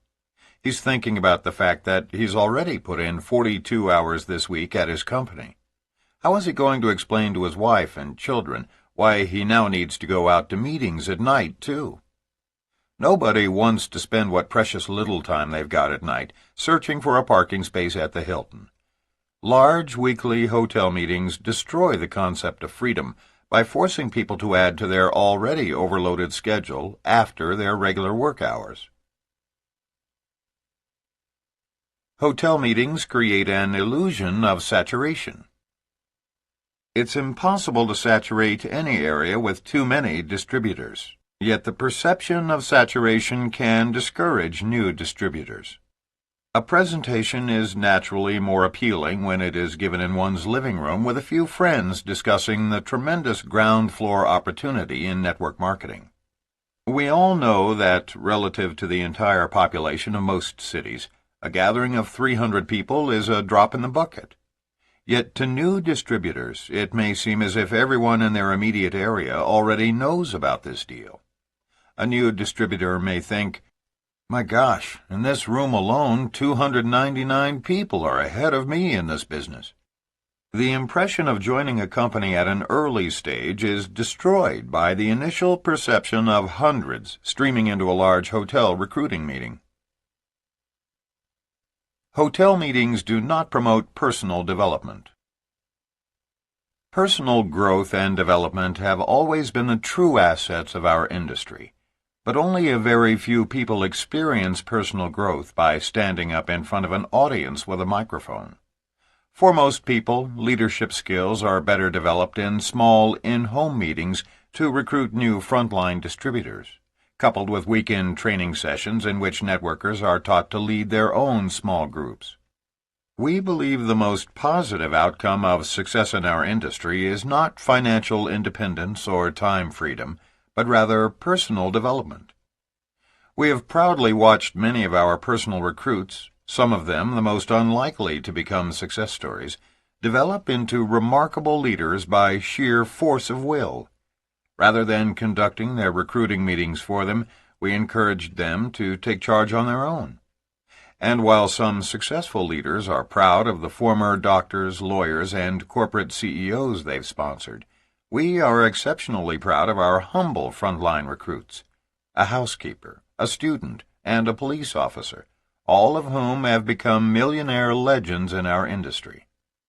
Along the way, we managed to recruit a few dynamic professionals like Terry and Tom Hill, but for the most part, our highest percentage of successful frontline leaders were formerly ordinary wage-earning people. The message we want to convey at every meeting with every single prospect and distributor is a simple one. We are in a low-investment, low-overhead distribution business in which average people can achieve wealth and independence through hard work and the legitimate movement of products and services. Here's the message we don't want to convey. We are in a pyramid system in which those with public speaking skills who get in early can lead profitable weekly, monthly, and annual meetings by selling books and tapes and hosting motivation rallies. The latter message is the one being projected by those who insist on regular hotel meetings. Thus, the first meeting mine a new distributor is likely to encounter in the early battle for success is the frequent hotel extravaganza. Hotel meetings are not an effective tool in building a legitimate network, and they are not easily duplicated by the masses. Hotel meetings are a great way to bring your group together periodically on special occasions, like when upline leaders in your group come to town, or for a formal presentation of awards or a special recognition, or just for bonding. But most of your time should be spent in face-to-face prospecting or at home making calls and doing your own presentations. Second mine, the part-time adult daycare center. The second meeting mine actually occurs most often in the home. We call it the part-time adult daycare center. Generally, it's created by well-intentioned upline leaders who open their homes to any and all downline associates whenever they are not at work. New people and old feel they can drop by any time to pick up products or just have a cup of coffee and visit their upline. It's a bit of an ego boost for those who have never had many friends, and it's a wonderful way to improve one's social life. It's also much easier to coach existing distributors who respect you than it is to endure the rejection of recruiting meetings with new prospects. The problem is, if your goal is to build a large organization, this method won't help you. It's like having a 24-hour drop-in center for the homeless, and is about as profitable. This socializing may be fun, but don't deceive yourself into believing that your daily or weekly drop-ins are productive or helping grow your business. They aren't. Third mine, the church service. Another less effective get-together is what we call the church service. Generally, it's a weekly recruiting meeting in which frontline distributors bring guests to the leader's home for a presentation. If these meetings really worked, they would render themselves obsolete in a matter of days. Here's why. If in the first week 5 people come to a recruiting meeting and everyone duplicates the process, by week 3 there should be 155 prospects. The original 5, their 25, and their 125 altogether. Most homes won't comfortably seat that many, and even if they do, by week 4 they certainly can't handle 780 folks. Obviously, the reason some leaders can continue to do weekly in-home meetings for their downline for years is that the group doesn't grow exponentially. If your goal is to build a close circle of friends for the purpose of weekly personal support, or if you merely wish to have a small group of individuals who look up to you, there's no better way than the weekly MLM support group. It's great for folks who don't have a church affiliation, but need weekly 2-hour bonding sessions with a group of like-minded people, but it's no way to build an international network marketing organization. If the exponential growth were to work as it should, besides having a totally unmanageable number of people, leaders would soon find that they had created a destructive codependency. If you wish to earn a great deal of money and achieve total control of your time and destiny, you must become a leader and conduct your own meetings while teaching your front line to do the same. Renee shares her own personal experience from before we were married with this type of gathering in Reno. As a former nun, I earned the right to conduct weekly church services. It was in my nature to enjoy conducting them, and I believed at the time that I was doing a great service for my downline. I am a teacher at heart, and I loved presenting the business opportunity to our new prospects. I was going to be holding them anyway for my own prospects. Why not do them for my distributors as well? Many of the more self-sufficient in my group did branch out with their own home meetings, but once a week on Tuesday evenings I had 30 to 40 people gathered together, both distributors and their prospects. As long as I continued leading them, many good things came from those meetings. New people joined us in the business, but it was the closeness and friendships that we built that I really treasured. At the end of 1991, Mark and I married. My life changed dramatically, including considerable travel with my husband to support his, now our, downline across the country. I gave up my weekly meetings, and almost overnight my Reno group disintegrated. Partly it was due to the fact that our company was experiencing the most severe media scrutiny in the history of network marketing, but mostly it was because I had made most everyone in the group dependent on me. When I closed the church doors, it shut down business for many of my associates. It was a hard but important lesson for me. If you are holding your own church service by choice, at the very least, continue to encourage the independence of every single person in your group along the way. It is important for their own personal growth and for the growth of everyone's business. Fourth mine, the deception meeting. The next meeting mine is called a lot of different names by a lot of different marketers. Some call it the dinner meeting because it usually involves friends who have been invited to a dinner party. Others call it the curiosity meeting because the approach used to get friends and associates to the house does not explain why they're invited, so the friends attend because they are curious to see what their hosts are up to. Actually, we call it the deception meeting because those of us who were ever invited to one still remember how angry we were at our friends for leading us on. In fact, many of us avoided network marketing for years because our only exposure to the industry involved this kind of trickery. Before you use this kind of meeting to snare recruits, be forewarned that it is not only ineffective, but it can lead to real resentment among friends. The deception meeting is based on a very serious misconception. Some distributors with companies that have been in business for over a decade are afraid to tell their friends the name of their company out of fear that a well-known name will lead them to believe that the market is already saturated with distributors and therefore won't be inclined to come to a presentation. This fear is erroneous for two reasons. First, the name of the company generally should not be mentioned when you are inviting people to a meeting anyway. Second, no business is ever saturated in any community. The fact that your friends may have already heard of your particular corporation doesn't mean they won't be interested. What is objectionable is being invited to a social event or an intimate dinner with friends that is really a recruitment meeting. Deception or curiosity meetings are in-home business presentations in which the prospects are led to believe that they are merely going to dinner at a friend's home. When guests arrive, they are usually introduced to others in attendance who are sponsors of the host, and perhaps another 2 or 3 couples who are prospects. Once the dinner is over, a formal presentation is given to illustrate the logarithmic growth of MLM. That's when the guests realize they've been had. This kind of meeting is a fraud right from the start. Most people with any integrity will refuse to recruit their friends using such deception, and those who are persuaded to do so usually fail.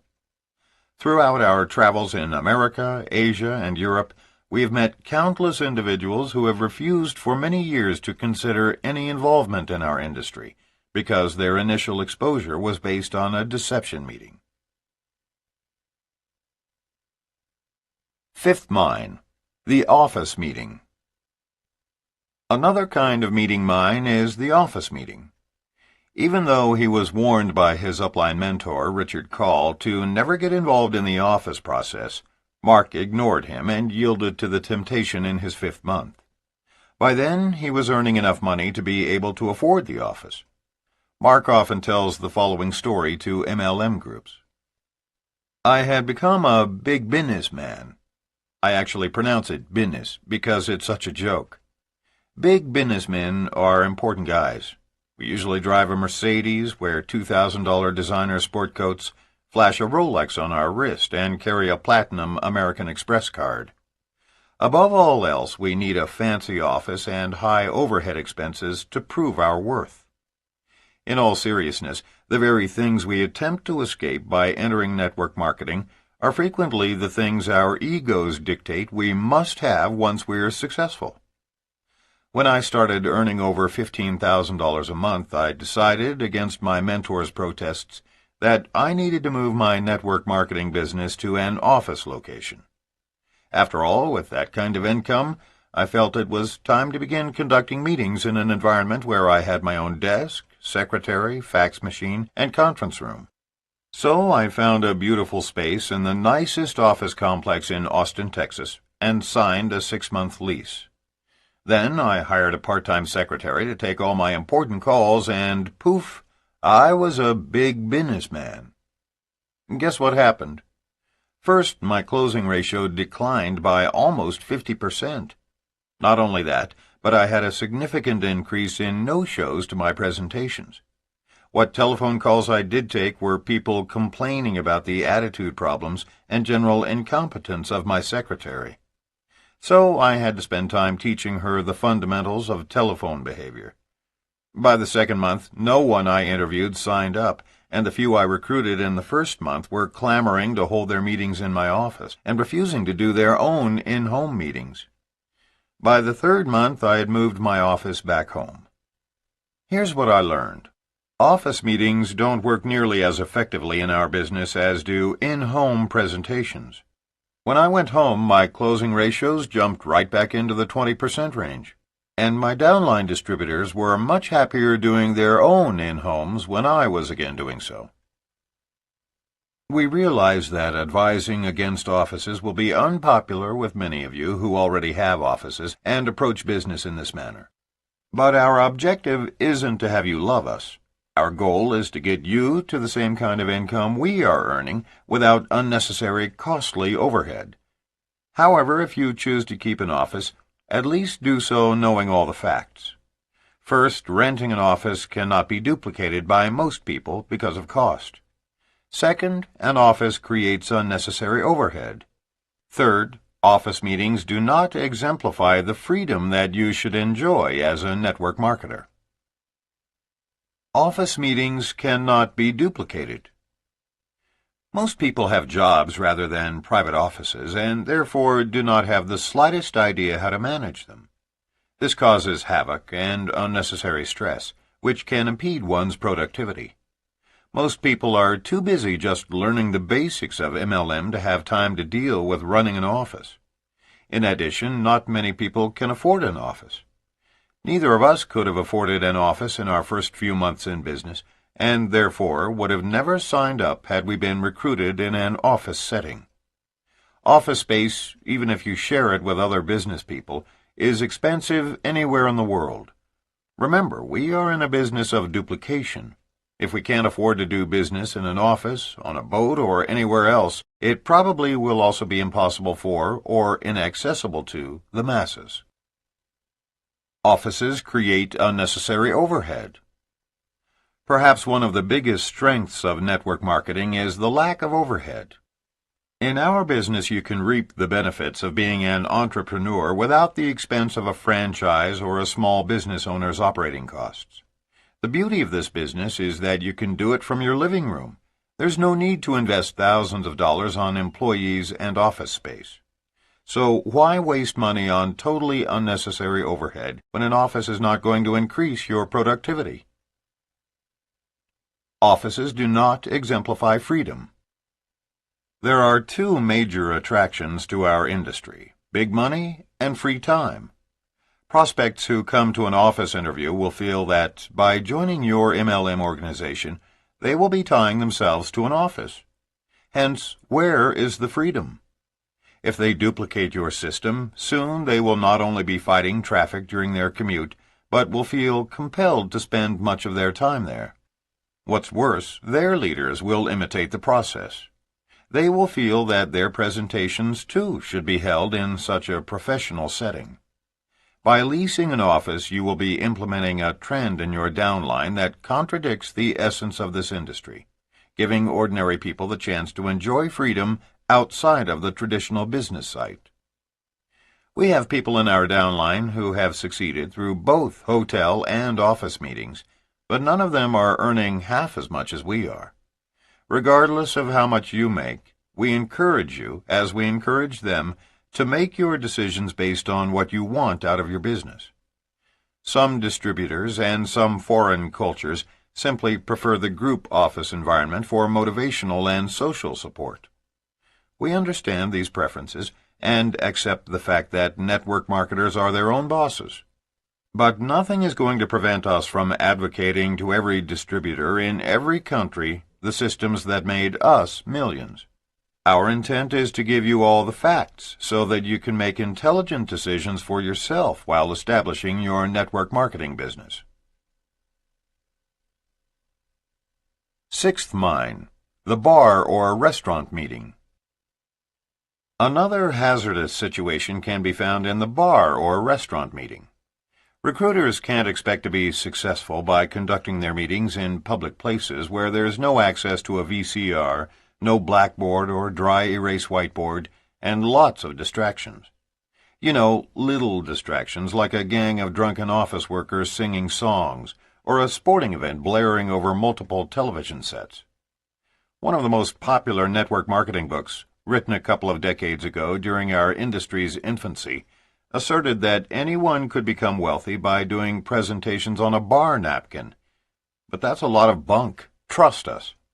There's nothing at all effective or professional about doing business in a restaurant or a bar, unless the bar has a bulletin board-sized napkin, a VCR for your personal use, and doesn't play music, sell alcohol, or entertain customers. The secret of network marketing is to introduce as many new people as possible to our business opportunity. The method you use to sponsor your prospects should be one that can be easily duplicated and, in turn, used effectively with their prospects. It takes a lot of focus to do this right. Given the choice, your best chance for success is by hosting a small group meeting in your home, where you have total control of the environment. Seventh mine, the other guy's place. Another serious hazard is conducting your first recruiting meeting at the other guy's place. If possible, try to avoid recruiting at any prospect's home or office. It is ineffective in the same way a bar or restaurant is ineffective. Distractions. What's worse, you have zero control of the interview. A friend of your prospect happens to drop by, or the phone rings and, poof, you've lost the continuity of your presentation. The child of the prospect runs into the living room crying with a scraped knee, and you've temporarily lost your prospect's attention. Some people looking at our business have even been known to create distractions on purpose once they know we're coming to their home. One prospect we attempted to recruit in his own home actually invited 2 friends over who had failed at other MLM ventures in order to distract us and give him good reasons to ignore the ideas we conveyed in our meeting. It is time-consuming to drive across town to someone else's home or office. Also, why bother with a one-on-one meeting when you could be doing a small group interview, perhaps accomplishing 4 to 8 times the results? But sometimes, if prospects cannot be approached in any other way, meeting at their place is better than not showing them your business opportunity at all. Mark showed the business to Dennis Clifton at his home, and that was definitely a trip worth making. But whenever possible, strive to get the prospect into your own home presentations, which allows you to have the control necessary to have an effective meeting. And if won over, the prospect is much more likely to duplicate the process correctly. Eighth mine, technology. Even though new technological methods will become available in the future, those distributors who remain faithful to a simple recruiting system will prosper dramatically. Remember, if everyone can't easily duplicate your system, it won't lead to success. We know networkers who are using the Internet and email to recruit and train new distributors. But more than 75% of all baby boomers are not yet online, so why limit your market to less than 25% of the boomer population? Others have attempted to work with phone drops, automatic dialers, fax-on-demand systems, and other new technologies. Used in conjunction with telephone and face-to-face approaches, this shotgun recruiting can be effective. Using only one technology to follow up on leads is very limiting and, by itself, will not work. While you personally may experiment with a new technology as part of your shotgun approach, you don't want to make the mistake of conveying to your organization that this new addition is your primary system. Your people will feel they can only succeed if they purchase the same equipment that you use, but some won't be able to afford it. Above all else, remember this. We are in the distribution industry. We are paid directly as a result of the amount of products or number of services sold and used by our network. Doesn't it just make sense to distribute items and teach systems in a manner that is most easily learned by the general public and most easily duplicated by them? Stick with this rule, and you will go far in your business. The key to successful meetings is duplication. We want you to understand why in-homes are so effective, as well as how best to use your time during the presentation and training meetings. Remember, this is a book about how to avoid the circumstances that could cause you to quit in your first year of network marketing. We've conducted every type of meeting we just discussed, and found each is substantially less effective than in-home VCR/whiteboard presentations. Never do we tell students in our network marketing college course that the in-home meeting method is the only way to succeed.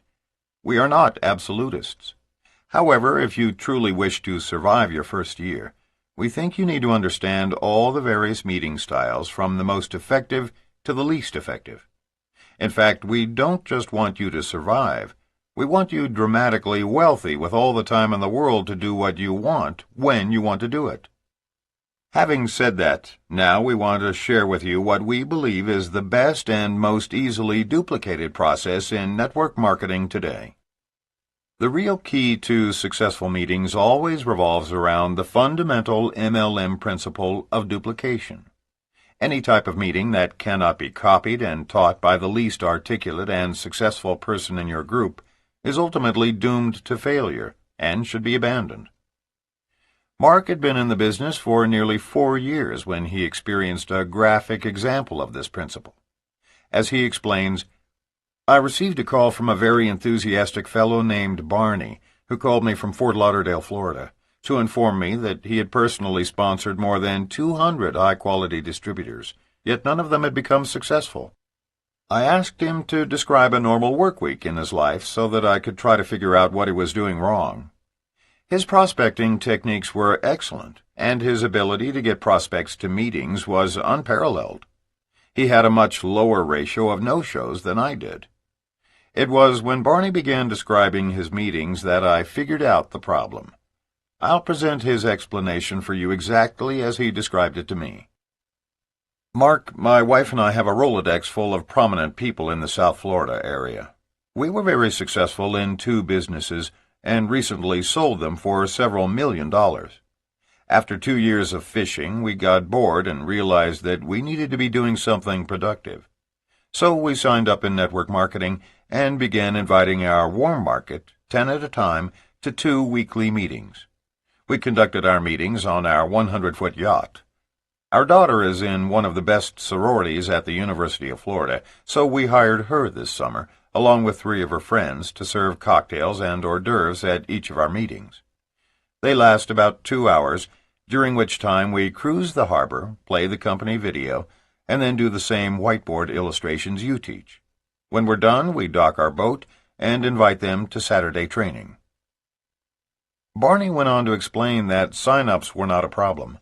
All or most of his family and friends were signing up, and many actually ordered more products than the initial startup kit.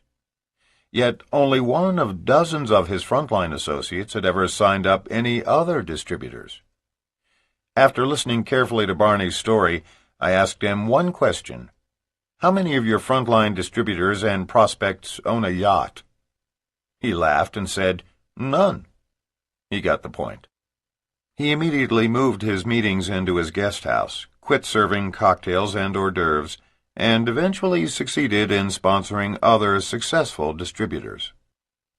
Sometimes when we are teaching our distributors a system for recruiting or training, we will unwittingly suggest some new technique, one we've heard about but haven't actually put into practice.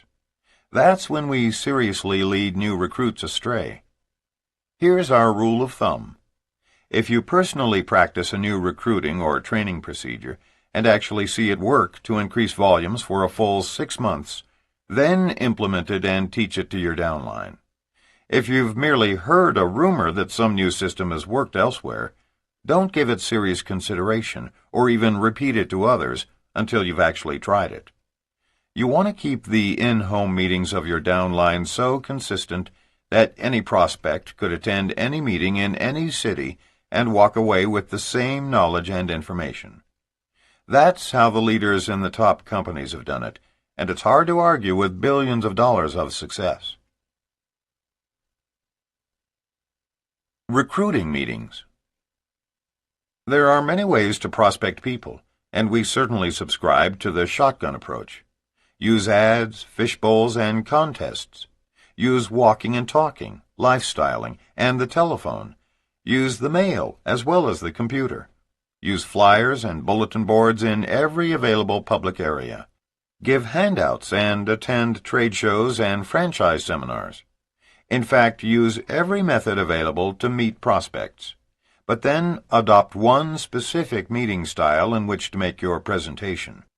And don't change systems, especially during your first 2 years. The best meeting is the one in which every single detail, from location to closing comments, is easy to teach and emulate. Steve Sledge recalls doing presentations in his den with a room full of people and how his family handled his need for privacy. I asked my wife and kids not to interrupt my meetings. The problem was that when they were away from our home and returned to find me in the middle of a presentation, there was no way they could come in without passing through our den. So they became creative, removing the large screen in the master bathroom and climbing through the window. Time and again I saw my family laughing, smiling, and waving to me as they made their way into our home. All the while the prospects were oblivious to what was taking place behind them. Those are the fun moments on which we all look back, remembering how we built global international businesses right out of our homes. Begin recruiting in your own city. Ken Pontius, one of America's MLM legends and a dear friend, explains the importance of starting to build your business at home in your own city during your first year. The money, skills, and knowledge it takes to sponsor long-distance distributors can be debilitating for novices. Sometimes when I remember the comedy of errors that comprised my first year in MLM, it's hard to fathom that through perseverance, my wife Shirley and I now earn millions each year. I sponsored people who had no business being in our profession, nor did they even want to be involved.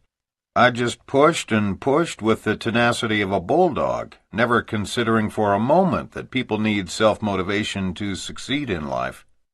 I sponsored people who lived in other states before I had the money or the knowledge to support them. For some reason, doing business at home, in my own city, just didn't occur to me initially. I drove miles to do meetings only to be stood up. In one case, I drove 221 miles to conduct a presentation for a minister in Missouri, who promised that he had a hotel meeting already booked and filled to capacity. One sweet little lady showed up thinking it was a square dance. She do-si-doed right on out. I could fill 10 pages with all the reasons why I should have quit in my first year, but it only takes one sentence to tell you why you shouldn't. Network marketing is the only industry that allows common people to earn millions with a minimal investment and zero overhead, coupled with total time freedom and the joy of global travel. There are 3 magic words that worked for all of us who have made it to the pinnacle, and they'll work for you. Just don't quit. Meeting times and locations. Because virtually everyone has a home, it is obviously the most logical place to conduct recruiting meetings. People frequently say to us, "Sure, Mark and Renee, that's easy for you to say because you live in a proverbial mansion." Yes, but remember, we began in humble environments. Regardless of whether you live in an apartment, trailer, or house, always use your largest room for meetings. You must have 3 items: a television, a VCR, and a whiteboard or flip chart. Most everyone has 2 of the 3 already, but if you don't, borrow or buy them. As part of creating a simple, easily duplicated system, we suggest that you show a video and do your presentations using a dry erase whiteboard. During his first year, Mark signed up people from different ends of the spectrum, sponsoring a bank president who had recently been terminated. At the same time, he sponsored the wife of a painter. The former banker lived in a $1 million home in the finest subdivision in Austin, Texas. The painter and his wife lived in a trailer. The banker quit in 3 months. The painter's wife today earns $6,000 a month, and most likely will do so for the rest of her life. The quality of your home environment is not nearly as significant as your own enthusiasm. Read the previous sentence one more time. It is the essence of success in MLM. Don't serve any food at your meetings, but if you feel the need to provide something, make it a beverage, water, coffee, or iced tea. Ideally, you should conduct meetings on any weekday during regular work hours for 1 hour either side of noon. These hours are best because it allows your prospects to take an early or extended lunch. The next best meeting times are evenings. The least preferable times are during weekends. You want to create the impression that our industry is a truly legitimate business that is conducted during normal business hours. The ideal number of prospects per meeting is 4 to 8. Try to avoid doing one-on-one meetings. They are an ineffective use of your time. Of course, there is always the rare professional whom you might determine needs a private meeting, but as a rule, small group meetings are best. For information on the opening interview and presentation, we refer you to a comprehensive step-by-step chapter on the subject in our book, Power Multi-Level Marketing. This provides more specific information on the points to cover while doing a business opportunity meeting by whatever name you call it: business presentation, business briefing, business interview, or private business reception. No-shows are normal. Always schedule twice as many prospects as you would like to attend your recruiting meetings. For example, if you want 5, invite 10. It is normal to have 50% no-shows at these meetings. People will offer up the wildest excuses for not showing up at your business presentation. Jerry and Debbie Campisi of Boca Raton, Florida, recalling their early days of building their business, claim to have heard every excuse in the book. Here are just a few of the standouts. "You won't believe it. My house caught on fire and burned to the ground. I lost everything I own, including your information. I feel really bad about missing your meeting. I had an accident on the way to our appointment. I can't believe I'm still alive. I had to go to the hospital, but I'm okay now. I want to wait a few weeks to get everything back to normal before we meet." And their favorite: "I couldn't show up for our appointment because someone broke into my car and stole everything I had, including your starter package. It had your telephone number, so I couldn't even call you. I'm really glad you're calling me now." How about this one? "I was so excited to meet with you until my husband came home. He told me that this was one of those pyramid schemes where they don't care about selling anything. It's just a front-end network deal, and all they want is your money. He wondered why in the world I would even be looking at something like this." 2 weeks later, he signed up in another deal that truly fit his description. Everything he was telling his wife not to do, he did. Don't be surprised if you get outlandish excuses. In a follow-up phone conversation, a prospect's girlfriend offered this defense: "Oh, I'm sorry, my boyfriend must have forgotten. It's his pet snake's birthday. He can't come to the phone right now because he's having a birthday party." Jerry said he tried to get a visual on that one, picturing the snake wearing his birthday hat and diving into the cake. The Campisis advise that whatever you do, don't buy into all the explanations that people offer. Successful entrepreneurs know that excuses are the nails that build houses of failure. After more than a decade with one company, Jerry and Debbie Campisi have the experience to know the truth of that statement. They have reached the top. Like us, they met and married in this business, and are our close friends and travel companions throughout the United States, Europe, and Asia. We all enjoy working the business together and playing on the beaches of the world. We have seen many successful marriages between distributors in our industry. Network marketing is a haven for finding people of like minds, hearts, and bank accounts. There is a rumor floating around our industry that a case is now pending before the Supreme Court that stipulates that network marketers can no longer merely marry, but must also agree to a legal merger of their downlines, without the possibility of prenuptial restrictions. Of course, that is only a rumor. Training meetings. Another meeting that is critical for success is the training meeting.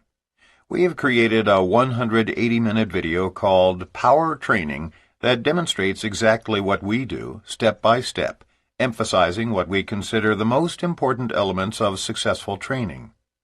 However, there are a few philosophical issues we need to address related specifically to training. According to some studies, an individual with above-average intelligence retains approximately 15% of new material taught in the first hour of a meeting, approximately 10% in the second hour, and beyond that, less than 3%. We are convinced that providing a laundry list of facts and ideas in the first training session, or for that matter in any training session, is not only unnecessary, but a foolish waste of time.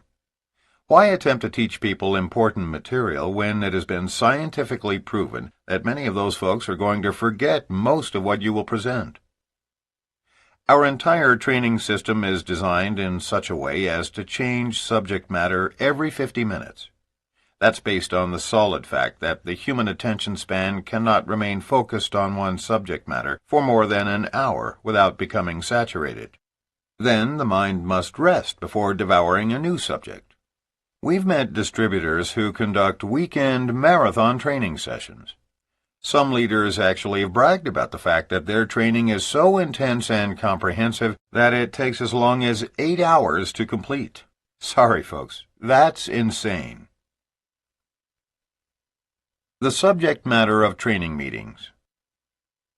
As the first step in training, we teach people to create 2 separate training modules of 50 minutes each on a Saturday morning from 10 o'clock a.m. until noon. We suggest that the first hour be a demonstration of how to complete, and how to teach others to complete, any application forms, distributor agreements, product orders, and other paperwork. This is the time to show them the products included in your starter package, how to use them, and how to build a base of 10 customers. Introduce corporate literature as well as any brochures or magazine reprints that you want your downline to use. That process usually takes up the first module.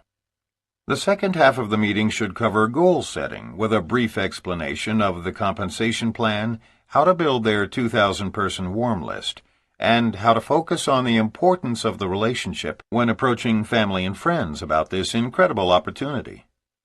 At the end of the 2 hours, make 4 assignments to your new associates. 1. Go home and use the products in the starter package. 2. Find 10 solid customers among your close circle of family and friends. 3. Set your goals in writing using the material provided. And 4.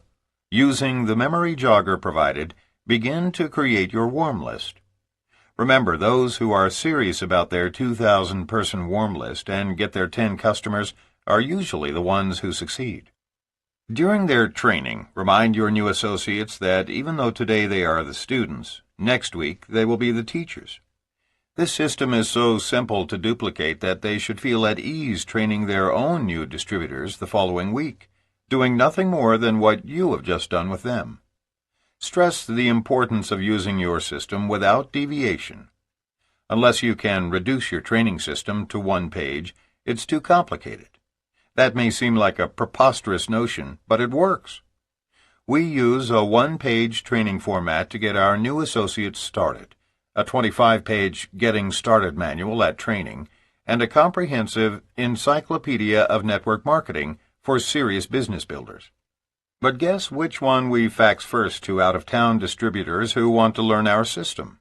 The 1-page training format.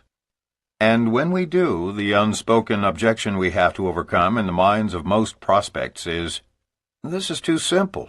It sounds too good to be true." We tell everyone that the system is simple, but the work is not easy.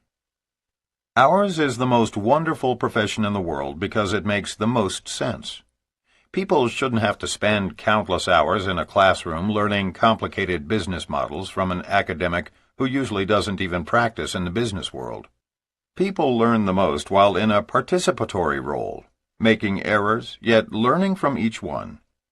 With new distributors, our objective should always be to quickly cut the umbilical cord and demand of them leadership and hard work, at whatever pace they choose to do the business. The sooner new distributors become self-reliant and follow a simple success formula, the better. And we must constantly be reprogramming our prospects for success by pointing out how simple and easily duplicated our system truly is. Because if we don't, most people will walk away thinking, "Nobody can earn this kind of money sitting in their living room showing a video." But we did, and so did Mark's housekeeper. And with a simple, proven, easily duplicated strategy, so can everyone else who has a home, a television, and VCR. Keep training meetings simple and limit them to 2 hours, tops. Now, what about the trainees who go home, try the products, write out their goals, start putting together a warm list of several hundred people, find 10 customers, and call you back ready to go? Those are the individuals, the ones you've been praying to meet, whom you bring in for a personal one-on-one strategy session. This is the moment when our profession changes from sifting through the numbers to forging strong business relationships. In this personal training session, you help lay out an action plan suited for each new associate, discuss how to select and approach those with whom they would like to create lifetime business partnerships, and schedule a specific day for you to help with their first presentations.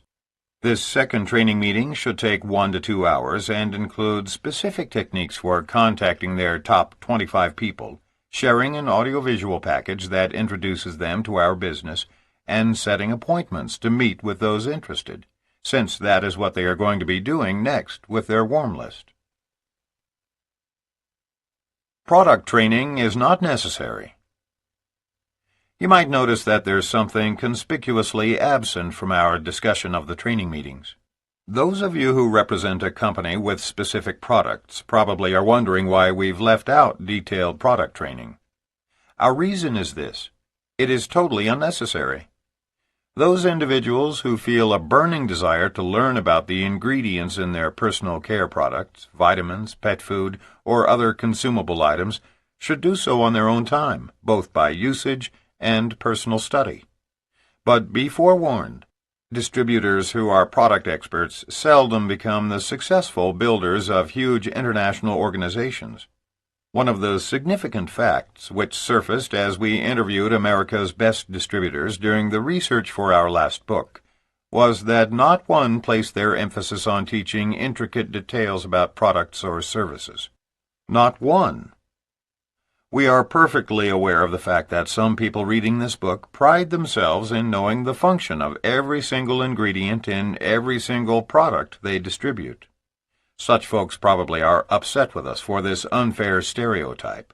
Hey, lighten up! We have consistently poked fun at ourselves and revealed numerous ridiculous mistakes of our own. The truth is this: in our profession, those who truly wish to recruit dozens of frontline leaders over the years and build a really powerful international organization must focus on educating the multitudes about how to achieve wealth and independence. These have always been and will continue to be the most exciting products in our industry. At one point, both of us, still building our own individual organizations, decided to become experts on one of our hair products so we could dazzle people with our wisdom.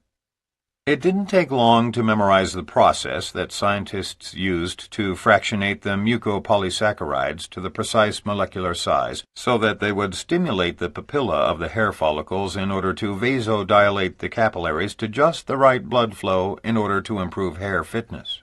And when we proudly talked about that in meetings, some of the doctors even rolled their eyes in confusion. That knowledge never allowed either of us to obtain one customer, nor sign up one distributor. So we quit mentioning it. We replaced all that with an enthusiastic, "It worked for me, and maybe it will for you too. Why don't you try it?" Don't discuss products in training other than to provide a general understanding of the primary products or services. Then encourage the distributors to use them all and learn from personal consumption. Network marketing is about sharing products and services with family and friends based on your own personal excitement with the results. It is not an industry based on your wisdom of the intricate details of how the products work. Remember the example of telling your friends about a recent movie you've seen or a restaurant you've discovered. The products you distribute through MLM are no different. The 8 meeting minds presented here are the obstacles to avoid in year 1. There are certainly others, but these are the most damaging. Numerous would-be successful distributors have unwittingly failed as a direct result of hotel, office, and other public presentations. Remember, you are a professional in a major global enterprise. There is no greater favor you can do for your new partners than to expose them to a legitimate prospecting package and recruiting meeting for your company. So, above all else, keep control of the situation. Meetings, whether for recruiting or training purposes, should be kept short, simple, and easily duplicated. Do them in a private setting, preferably in your home, and attend larger gatherings only periodically as you and your group feel the need for bonding, acknowledgement, or remotivation. You dictate the time and place of the meeting. You control everything about the first business presentation, and even more important, you control how your newest associates are trained. If you've been through training once and it was done right, you can teach it too. Maintain the attitude that you are offering your prospects an appointment with destiny. What other professionals can look a man or woman in the eye and tell them truthfully that it is possible to earn $20,000, $30,000, even $50,000 a month and more in less than half a decade, while enjoying total personal freedom? No one can but those of us in network marketing. New distributors should avoid all the meeting minds like the plague, and utilize only those group meetings that offer an occasional means of bonding with other distributors and positive reinforcement to the system your group is using. Be proud of the industry you represent, and don't be afraid to conduct your own meetings. Summary. Attending unnecessary meetings can become the stumbling blocks that lead to your demise in our industry. Large hotel meetings don't work unless used periodically as a supplement to regularly scheduled in-home presentations. Weekly hotel meetings are ineffective and not easily duplicated because they are expensive, create codependency, can be embarrassing because of no-shows, are not private, do not exemplify freedom, often create the illusion of saturation, and do not encourage personal development. Occasional hotel meetings are best used to bring the group together to hear an upline leader, provide awards, offer recognition, and create bonding. Most of your time should be invested in face-to-face prospecting, telephone calls, and in-home presentations.